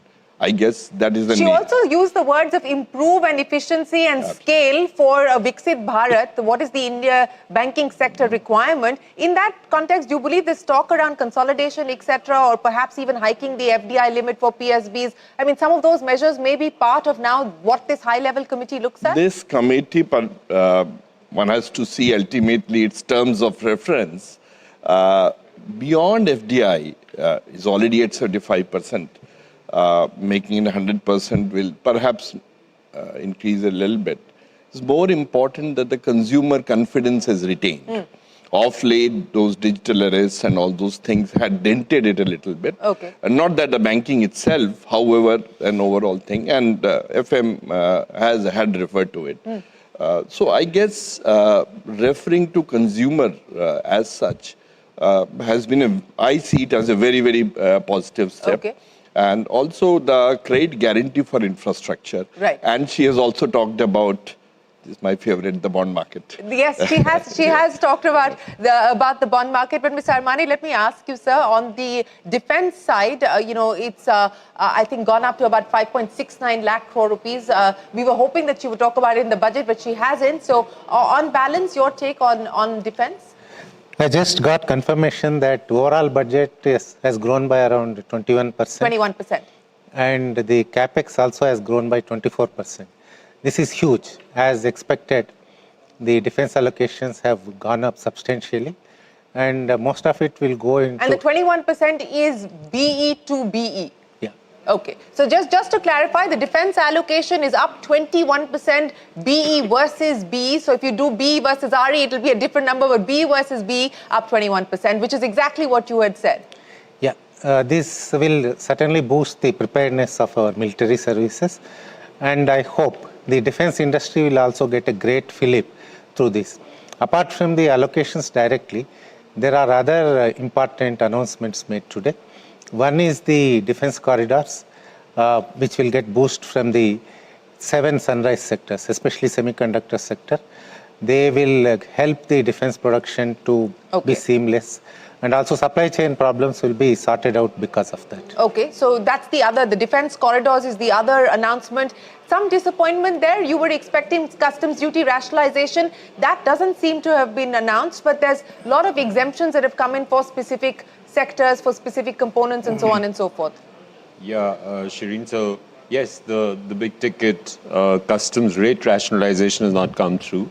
But part of the reason could be that the government is banking more now on FTAs, which are also providing a huge opportunity to initiatives like China Plus One and others, which other trading partners are looking at. But there are some changes on expected lines also.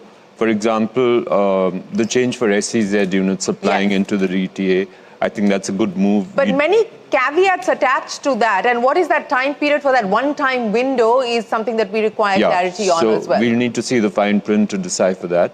But that's a welcome move in any case, and I think it will help utilize the unutilized infrastructure in SEZs. The other thing which we were expecting, which has come through, is a lot of measures on trade facilitation. Right. So the AU scheme has been liberalized, advanced ruling, the duration has been extended. And thirdly, which is also an important move, is that the single window remit has been extended to other border agencies. So I think these are also important in their own right. And as we speak, gentlemen, the markets are coming off their intraday lows. Before I, get Prashant to give us a quick rundown of what's happening in the markets, let me bring in a quick first comment from Anisha, the CEO of the Mahindra Group. Anisha, plenty there for different sectors. Your first take on Budget 2026. Shireen, good afternoon. It's an excellent budget. It focuses on sustaining economic growth and manufacturing in particular. For India to grow at a rapid pace, manufacturing has to take center stage. Viksit Bharat talks about manufacturing being 25% of the economy, which means it has to grow 16 times in the next 22 years. And the budget puts in a lot of detail that will help manufacturing, including infrastructure, and that's a huge boost. Atmanirbharta is another key factor in the budget, something that we need given the volatility in the world around us. And specifically, the rare earth corridor is a great step in that direction. And most importantly, I would say, is inclusion. With the focus on SMEs, they have to be an integral part of driving economic growth. The focus on small and marginal farmers, on youth, on capacity building, on women. So overall, Shireen, headlines from our standpoint is just an outstanding budget. An outstanding budget as per Anisha. But Anish, what does this now mean as far as business is concerned, specifically for the Mahindra Group? You've got companies across those diverse sectors. What does it do? Does it move the needle for you across your businesses? It helps keep us on the path we are on, because we are on a very rapid growth path. And as we look at India becoming more competitive from a manufacturing standpoint, it allows us to make in India for the world and attracts other companies to come into India as well, which is excellent for the Indian economy. So that is a huge boost. As we talk about taking leadership in hospitality, that augurs very well for a hospitality business. Our logistics business is very well placed. And overall, we see multiple sectors benefiting from this budget. Okay, Anish, I'll come back to you in just a second. Prashant, what's happening with the markets coming off their lows? Off the lows by 100, but we were off the lows by 200, and we've given back that 100. So it's a pretty, and budget days are, the range is anything between 1 to 5% if you look at the last 7 budgets. And I don't think this is turning out to be that big on the extreme end, but this is big enough. That what's, of course, taken a bite out of things is that STT hike, and we put out the actual percentage increase. On futures, the STT hike is 150%, and options, STT hike is 50%. And of course, I mean, there is no relief on the capital gains front. It's not as if there was realistically an expectation that capital gains tax will be lowered, but the STT hike was not expected. And I think that is why, we've got this kind of reaction. I think if you just look at names like Angel, BSE, the entire capital market space is down sharply. They're all up about 5-6% from the lows, but even then, 8, 9, 10%, depending on what you look at. The capital market index will give you that story at this point in time. So 330 points lower on the Nifty is what you have at this point in time. I think Prashant Khemka is with us still. I'm not sure if Samir and Madhu are there, but Prashant, if you want to just quickly come in with anything else you're picking up, anything else worth highlighting from an investor point of view.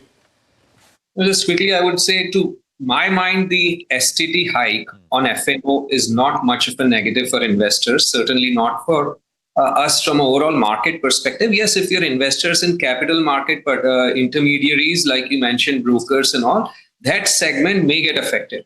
But it's a better way to, regulate participation of retail investors, get some revenues for the exchequer, rather than coming up with other non-revenue generating measures barring such activity. So that, to my mind, is not something that is bothering the market. Yes, the capital gains tax, to some extent, there was expectation.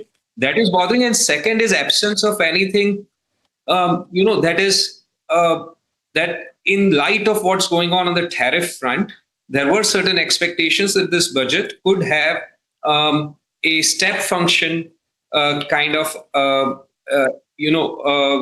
announcements on a variety of aspects that would boost growth, economic growth, whereas this is more of a continuity budget. What has been policies that have been working for last 10, 11 years, which have given us robust growth of 6% odd. It is continuing. It's a stock-taking budget. Okay, we've accomplished this, and these are all policies that have worked well. Let's continue with them. Yeah, let me bring Sajid into the conversation. And as we do that, let me also give you some more numbers. The railway sector allocation. So if you take a look at the railway budget, up 10% B to B, that is the allocation as far as railways are concerned. RBI dividend at over 3 lakh crore rupees. That is the number there as far as the RBI dividend is concerned. Sajid Chinoy, one other number that we haven't put a lot of attention on is the 16th Finance Commission. As we reported here on CNBC-TV18, the devolution staying at 41%. But what about the borrowing number, Sajid? Any concerns there that the market is picking up on? So I think the market was expecting a smaller borrowing number, but there are two known unknowns here, Shireen. One is whether there'll be a switch by the RBI, which is also what the market was building in, and there is no clarity, and that should bring the number down. Secondly, if you at first glance, if you look at the borrowing breakdown, what you see is, quite a lot of conservatism when it comes to small savings schemes. So, if small savings tend to be higher than what has been budgeted, that creates the possibility that in the second half of the year, there could be lower borrowing. But yes, at first blush, the gross borrowing numbers higher. And I think markets are hoping that there'd be some switch from the RBI. I'll just make one more quick point on the broader math, Shireen. So no real surprises there. Some had expected a deficit of 4.2. We're close to that. We're at 4.3. I think the key is going to be nominal GDP, because this year we're clocking 8. Next year, the assumption is 10. If we do achieve a 10% nominal next year, then the gross tax assumptions at 10.4 are not very ambitious. If nominal GDP is lower, then that will take some doing. One final point I'll make is on CapEx. If the RE numbers are achieved, capex growth will be just 4%. Because the base last year was higher, and so if you take the budgeted number on the base, it was 4. Next year's number is much higher at 11.5. But a compound annual growth rate over 2 years is closer to 7 to 8%. And I think the bigger message is, that the center has done what it has to on public capex, and now it's important that private capex pick up to fill in some of that gap. Yeah, and I think that has been made very clear by the government, that it perhaps has reached its peak in terms of being able to enhance that capex number, the point that you're making, Sajid. Let me also bring in Debashish Panda, former chairman of the IRDA and also a budget maker. Now Kartavya Bhavan, you can't call it North Block anymore. Mr. Panda, your big headline from Budget 2026. I think it's an outstanding, excellent budget, particularly when we are navigating through very, very difficult circumstances, uncertainties, challenges. What interests me is that the finance minister mentioned about the structural reforms, which will continue and which are very necessary. The other big thing that she talked about is a stable and a very robust and resilient financial sector. And in that context, she even spoke about, setting up a high-level committee to look at the banking sector in the country and how to take it forward in terms of aligning it with the vision of Viksit Bharat 2047. So I think that itself is a big message and a signal that maybe there'll be a lot of new things we will see in the banking system, bigger banks, more consolidation maybe, or even allow the corporates enhance the FDI. All of that could be possible. And actually, we need a strong banking sector to achieve the larger goal of Viksit Bharat by 2047. And then, the capital expenditure spending on infrastructure, as we all expected and we discussed the other day, has been given the priority. And what she has done is that she has taken care of each and every sector which will benefit. The MSMEs in particular are being given a lot of attention with a variety of interventions. Then, of course, the rare earth corridor, the rail corridor, all of that, again, I think will give a big fillip to also position India as a leader in the global value chain as well. Yes, many measures there, 10,000 crore rupee fund for SMEs, and of course, many linkages to the TREADS platform and so on and so forth in continuation of the earlier measures. But I want to get all of you gentlemen to comment on what the government has attempted to do to try and draw in flows. And Mr. Panda, I'll start by asking you the changes to the investment limit made for PROIs to be able to invest in Indian equities, and some of the other measures, for instance, capital gains relief for people who want to do data centers and so on and so forth, cloud services till 2047. The long-term strategy of this budget to try and draw in flows and investors. What would you say were the big highlights there?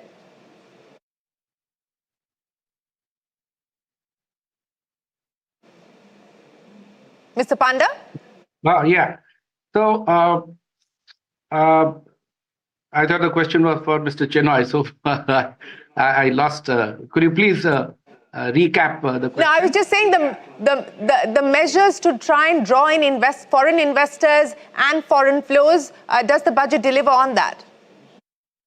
I think much more needs to be done in terms of, I think the previous speaker spoke about the markets, the stock markets, how capital gain reduction could have actually been a big benefit to the stock markets in terms of attracting more, money into that segment. But having said that, the FDI has recently been opened up in the insurance sector. I think the structural reforms would also look at opening up in other sectors wherever necessary, of course, keeping those safeguards.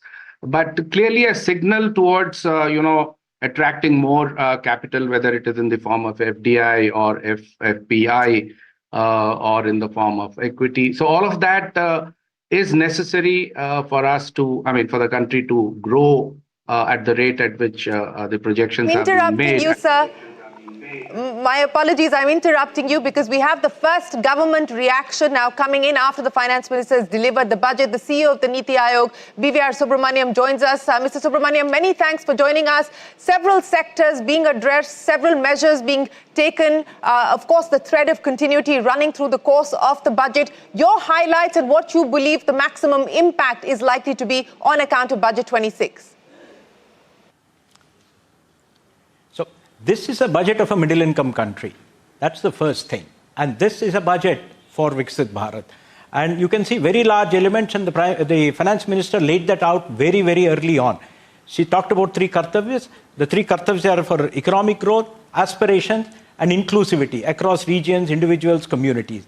And within that, I think if you should see the three budgets of the last year and the year before as a package deal. The budget 2 years ago was all about jobs and employment as the key focus with supportive things. The previous budget was a lot of manufacturing.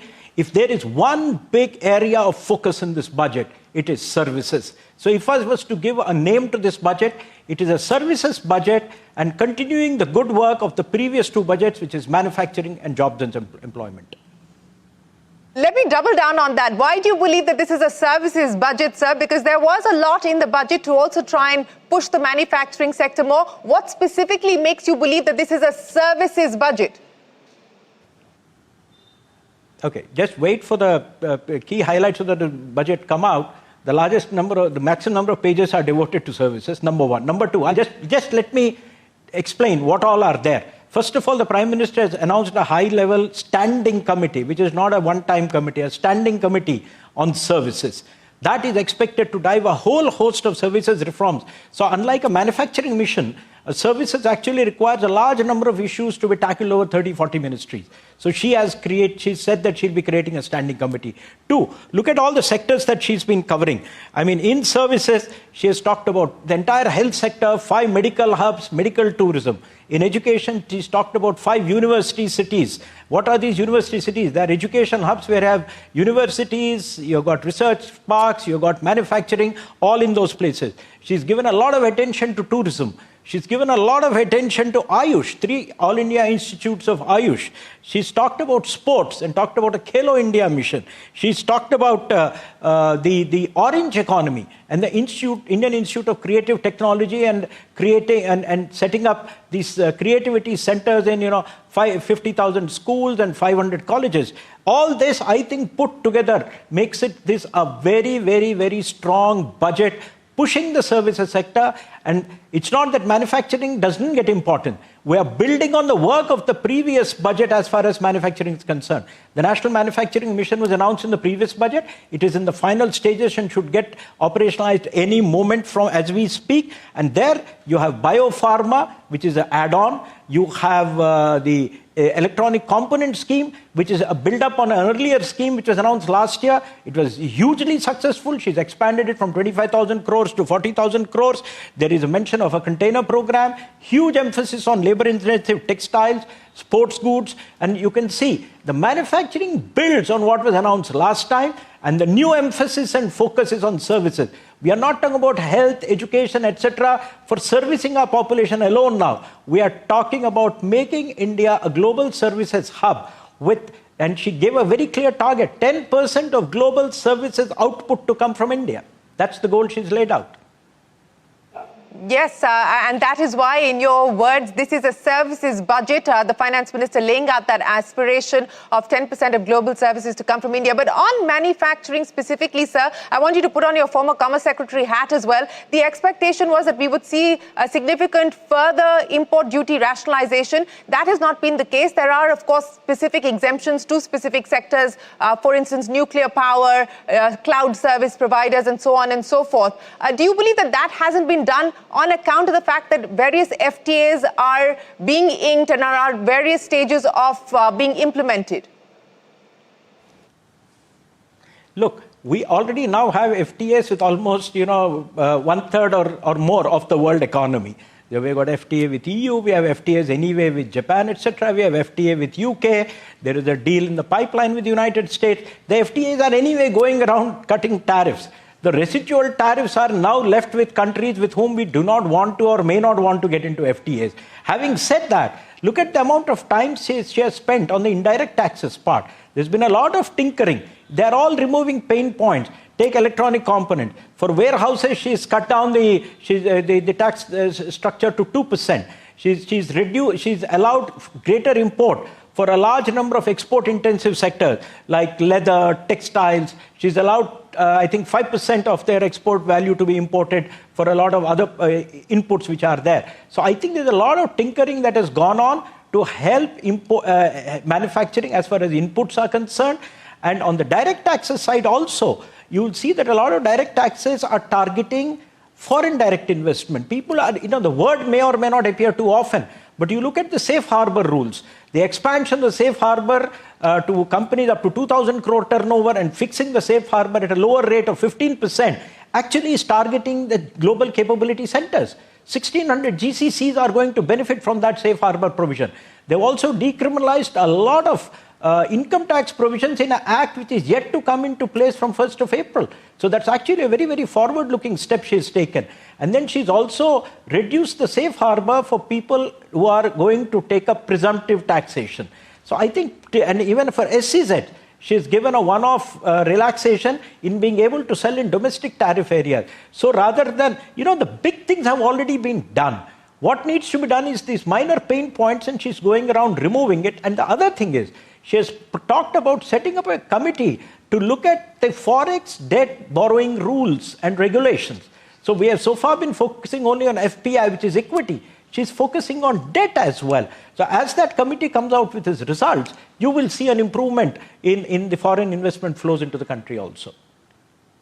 No, very important points, and I think that point on safe harbor is very well made, Mr. Subramaniam. This has been a point of friction, and I think the finance minister has alluded to some of those concerns and tried to allay them in this budget. But Mr. Subramaniam, there was another mention by the finance minister, and I'm wondering if you have any more clarity on what this restructuring of PFC and RFC could potentially mean, because those were the two companies that she listed out that are going to be up for restructuring. Any idea, sir, on what the plan is? You see, I think that we will need a bit more clarity as we go along, but the way I look at it is one of the challenges of Viksit Bharat is also going to be sustainability. So there is going to be a lot of retooling of our energy sector, and the retooling of the energy sector requires a lot of green and climate finance. So this green finance, if it has to come through, it has to come through existing financial institutions rather than setting up new institutions. So when she talks about this, the way I would read it is enabling these companies to become the funnels for getting a lot of green finance, climate finance into India, into the energy sector, the transport sector, because climate change in India is going to be resolved largely through electrification of entire energy system. And who are the big financing agencies as far as electrification is concerned? REC and PFC. I think that's the way I would see that. I'd like to draw your attention to one more point, which people may or may not. She talked about city economic regions. This is actually the work of NITI. NITI has prepared city economic region plans for Mumbai, Varanasi, for Visakhapatnam, for Surat, and we are going to release one on Bhubaneswar. 7-8 more are in the pipeline. And she said, I will give 5,000 crores for city economic region in a challenge mode. This will then enable these cities to actually compete and become global cities like New York, London. So we can have Bombay becoming a New York, we can have Surat becoming, say, Amsterdam, you can have Visakhapatnam becoming a Singapore. I think that is the intent behind the city economic region announcement. The 7 areas of focus she announced in the beginning had city economic regions as one of them. So if this budget has to be remembered, A, services, removing a lot of pain points in taxation, both for foreign investment flows and promote manufacturing, particularly for exports. And the third is focusing on critical infrastructure in various parts, that is cities as economic regions. She's talked about 7 high-speed rail corridors, which means the bullet trains are going to stay. We're also going to produce bullet trains in the long run in the country. And the third is for Purvodaya, for the eastern region, a large number of announcements, and the most important one, a new dedicated freight corridor. Dankuni, please read it as Calcutta. Dankuni is the point at one end up to Surat. That's east-west. We have Delhi-Mumbai, we have Delhi-Calcutta. She's completing the triangle, Delhi-Calcutta, with a lot of other projects going with that. This is going to give a big boost to industrial and other services growth in eastern India. No, absolutely. You very comprehensively summed up many of the other important announcements that came in from the finance minister, of course, including things like a 10,000 crore rupee allocation for container building. That is another sector that has been identified. Also for ship repair, another sector that's been identified. Mr. Subramaniam, we will come back to you, sir. As we see that manufacturing competitiveness report finally being made public. But thank you very much for your first reaction here on CNBC-TV18 on the big day, the budget day, for comprehensively summing up Finance Minister Nirmala Sitharaman's 9th budget.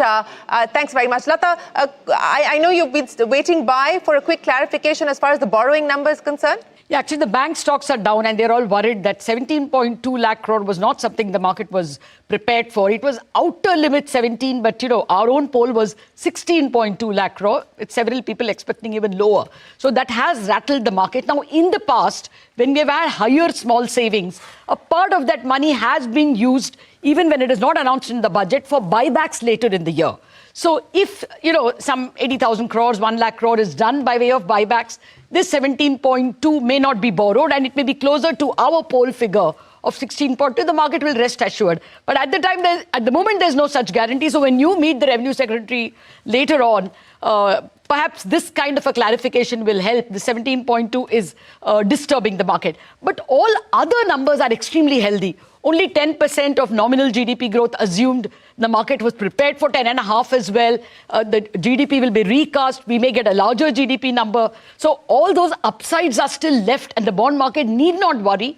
But at the moment, these points are 17.2 is a bit of a worry, and that's casting a bit of a dampener on bank stocks, NBFC stocks. But there are positives for the rupee. Not now, but in the longer term FDI flows for data centers and, other advantages given. Mr. Kanabar, if you can quickly summarize that. So, three things. First is the safe harbor, 15.5%. And while it is restricted to those with an income of up to 2,000 crores, it's a very good precedent. For GCCs. For GCCs, IT-enabled services, everybody, a good thing. Data center right up to 2047, foreign income totally exempt. If you are rendering services locally, use of Indian subsidiary, let the subsidiary pay tax on their profits, but overall foreign company not liable to tax. And finally, on toll manufacture, tax holiday for 5 years. All three are very, very welcome. Which explains why ACIMS is higher, because it's a tool manufacturing company. We now have Nilesh Shah of Kotak AMC and Navneet Munot, the CEO of HDFC AMC, joining us. Gentlemen, thank you very much for your time. Nilesh, the STT has killed the market's joy for now. 20%. But your first thoughts? So undoubtedly, let the STT increases beyond expectations of the market. But in some sense, it is the syntax of the market. 9 out of 10 retail investors were losing money. The benefits was mostly going to the HFTs. Undoubtedly, government had to take some step. We can only pay that STT and capital gain. STT was introduced in lieu of capital gain. With increased STT, the Honorable Finance Minister may look to reconsider capital gains taxation. But one important thing of this budget, the proposed capital expenditure at 12,10,000 crore is more than the net market borrowing program of 11,70,000 crore. I think this is first time in my life I am seeing that capital expenditure is more than the net market borrowing. I hope one day we'll be able to see a scenario where capital expenditure is more than net market borrowing as well as small savings. I just had a question. Well, even last year, the difference was not very much. I think it was about 10,000 crore. Net market borrowing also was about 11 lakh crore last year. And we had capex expenditure above 11 lakh crore. But go ahead. No, I just want, Mr. Kanabar, there's a question which is coming in. STT hike is only on equities, not commodities, right? It's only equities. Only equities. Only equities. Yeah, she said futures and options. Yeah, no, but on futures, and commodities have options as well. Yes. No, it's only not on on commodities. It is only on equities. So we also, should they've just clarified that any interest that you pay to earn dividend income or mutual fund income will now not be allowed as a deduction. So they had a 20% expenditure allowed by way of interest on the dividend income. That's gone. So that's the reason capital markets may be getting a little spooked. Okay. Because actually, no I deduction. think the correction came from Delhi and we have flashed it. It's not for commodities. Okay. Sorry, could you just repeat that once again? So today, if you have dividend income, if you borrow money and invest in a stock and you get dividend income, or you borrow money and invest in a mutual fund, and you get income from the mutual fund, the interest that you pay was allowed as a deduction up to a point. Up to 20% of the dividend. Now it's been removed. Is that a big change? For those who are interested in passive income and who borrow to earn passive income, for them it's now no longer a option available. Okay. Well, to get back to markets, Navneet is waiting by. Thank you, Navneet. Any salve on a slightly wounded stock market sentiment? Listed and unlisted both. Don't go by the immediate reaction. Markets are spooked because of the STT, but I think overall, what she mentioned in the first paragraph, reform over rhetoric, action over ambivalence, and people over populism, I think I would have summarized in a similar manner, but she herself said before presenting the budget. So, I mean, a glide path towards lower debt to GDP, continued focus on infrastructure, which includes digital, physical, social, continue to, the ease of doing business, improving the quality of life to make the most of the demographic dividend. I think all of them are structurally positive, and particularly on the buyback, because all of us, Lata, we have been discussing that the cash is getting piled up in the corporate balance sheet. So either they do the capex, which I think some of the tax incentives on data center and few other things should spur that, or you have maybe a way for corporates to use that cash and it comes back into the circulation, which can help the economy. So I'm pretty positive. Of course, I think there were more expectations on capital gains and to support the capital market, but we have to take that in stride. Yeah, no, I agree with you. Actually, it's quite possible that, the positives are going to flow later. Investment in data centers. This is not going to come overnight, but the negative STT hits now. So, to that extent, the market is a little worried about the short-term negative, and it's quite possible the safe harbor that Mr. Kanabar mentioned on GCCs. All this could mean more services investments flowing into GCCs soon. I'm extremely gratified by the fact that aggressive assumptions have not been made on nominal GDP growth or on taxes. Therefore, perhaps extra borrowing will not happen. The borrowing, if anything, will be lower. Shireen, anything more to add from your guests? I'm going to get my guests for a quick comment, but I wanted to get Nilesh since we do have him. Nilesh, in the morning when you were with us, you said you were hoping for a Digi Yatra, a frictionless entry for both domestic and foreign investors. Has the finance delivered a Digi Yatra? I think it is Digi Yatra in initial phase where there will be some glitches and some hiccups. As Navneet mentioned, a lot of proposals have been talked about for investment, but we finally need to get it executed. So let me say this is the first phase of Digi Yatra. There will be some hiccups, but you'll have to persist with it. No, absolutely. We do have to persist with it. Let me get my wrap-up comments from our budget editors who've been patiently with us through the course of this month. Mr. Bajaj, let me start by asking you, on balance, if you look at the budget math, you look at the budget numbers, this government has delivered on its budget math. So how does it fare on that front? And on the intent and direction of reforms, what would you have to say? So I would say on the budget numbers, the government has been very careful of giving the right numbers, which was a blame that the media would put on the government a few years back, which is not the case now. And if you see the growth in the total expenditure, the revenues, and even if you look at the fiscal deficit and the ambition that they have shown on debt to GDP is very, very limited. And I think on all these things, the government needs a pat on its back that it has not played around and tried to show in the budget something very nice picture, and at the end of the year, it doesn't come out to be true. I think what it has said, it can only improve from what it has said and not go lesser than that. And on reforms and the direction, the path forward? So reforms, I think, is now a continuous process, as the government and the PM has been saying that. So we've had the labor reforms, we've had the nuclear bill going through. I think it is a process which has been mentioned in this budget.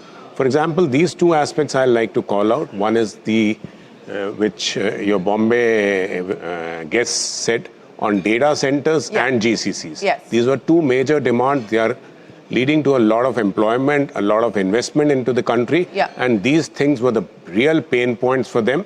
And I think it's a great step on the tax authorities to do that. Absolutely, a good step there to allay those concerns. Mr. Johri, on balance, your big highlight of what this budget could mean for the economy. I think on the indirect tax front, I would again call out manufacturing resilience. They've picked up on sectors that were affected by tariff tantrums, particularly labor-intensive ones. You have leather, you have textiles, for which relief has been given. Also, futuristic and new age kind of industries, where relief has been given, some element of relief for climate change, nuclear energy, for example, has been given. Those projects have been given. So overall, I mean, the trust is fine. They've not upset the apple cart. They haven't upset the apple cart. The final word to you, Mr. Chakrabarti. How do you walk away from our budget headquarters today? Well, as one sees, it's very realistic budget. It carries on the assumption on the tax front worries me a little bit because it's 7.8% B&B, if the numbers that I see are correct. I guess perhaps that assumes some lower aggregate demand. Okay. And as you say, industry instead of heavy lifting is just doing lifting. I wish it does the lifting at least. And the demand on LTCG and STT goes away. Because that leads to, and buyback is also a very good step, because that money should actually go by way of dividend if they don't have money to spend, or actually put it in projects. Otherwise, a lot of shareholder money then is taken up by promoters and leads to inequality in the entire setup, which is a major concern, has been addressed. So it's a structural impact that makes on the overall inequality in the system. So in a sense, a very positive and right step. And if you ask me, as I had mentioned before, this high-level committee on banking, on the manufacturing side, on the infrastructure side, CapEx has been retained up to the level that could possibly be retained. And on debt side, yes, it's been kept within the limit. I always expected a glide path to be sharper, but however, there are real exigencies and expediencies. But thank you so much, Mr. Chakrabarti, Mr. Johri, and Tarun Bajaj for joining us here on CNBC TV18 through the course of the budget month and for being our budget editors. Appreciate your time. Let's go back to the markets now. Prashant. Shireen, 170 lower, which means that, yes, there is slowly a bid emerging at lower levels. It has been there. And we've cut our losses in half. We're down 400 plus actually at the day's low, and we're down a lot lesser. Capital market stocks, etc. After the initial shock, after the initial impact, they're also all coming back. But remember, this is only domestic investors today, right? I mean, there is no FII in the market, no FPI in the market. So will that make a difference? In what way? I think there is one viewpoint, Samir Arora earlier telling us that. And of course, there is the other viewpoint that this is going to be a 48-hour thing, like many budgets have been in the past, and then we kind of sort of start to move away. You know, just to Mr. Kanabar, if I can ask you to just summarize, to your mind, right? I mean, directionally, what does this budget tell you, and what will stay with us beyond the 48 hours? From a pure tax perspective, if I may tell you, Prashant, the new bill has just coming into law from 1st April, and we already have 90 amendments to that. Fortunately, all of them are very, very positive. Lot of simplification. So the TCS rate going down from 5 and 20% to just 2%, very, very welcome. Lower TDS rate to be automatic. You don't need to go to a tax officer and apply. One very interesting thing which was on voluntary disclosure for foreign assets. So most of the software companies have people who go overseas, work there, get ESOPs, come back, and maybe they have not declared those ESOPs inadvertently, whatever. You now have to pay just 30% tax and move on with life. So again, very, very simplification, very welcome. I mean, this would apply to, say, if you're working in India, say, for example, for a foreign bank, and you get ESOPs of the foreign bank. No, other way around. Yeah, it could apply to any foreign asset. But that would be typically declared, right? No. From if you're a working professional. Okay. That people who go overseas for 2-3 years and have left something behind. We have seen examples where people have come back and have not declared whatever options they've got overseas. So those are the ones. Sorry, Prashant, just to clarify. That CDMO, I feel that is important because many of the companies are APIs, you said, are in CDMOs. Ashok, you want to clarify which companies could benefit? Yeah. So, you know, the legislation that seems to have got announced is that toll manufacturing will now get a 5-year tax exemption. So we have lots of companies in chemical, specialty chemical and pharma sectors that actually are now what we call CDMO producers, where they manufacture or develop products really for global companies, whether it is APIs or other products. Currently, they're doing it as a part of their existing entity. I mean, ACOMS is just one example of that. But there could be other companies like PI Industries. Many of them. Many of them, particularly in the chemical sector, specialty chemical sector. Now, ideally, what they would do is set up a separate subsidiary to do their export toll manufacturing. And if they do that, subject to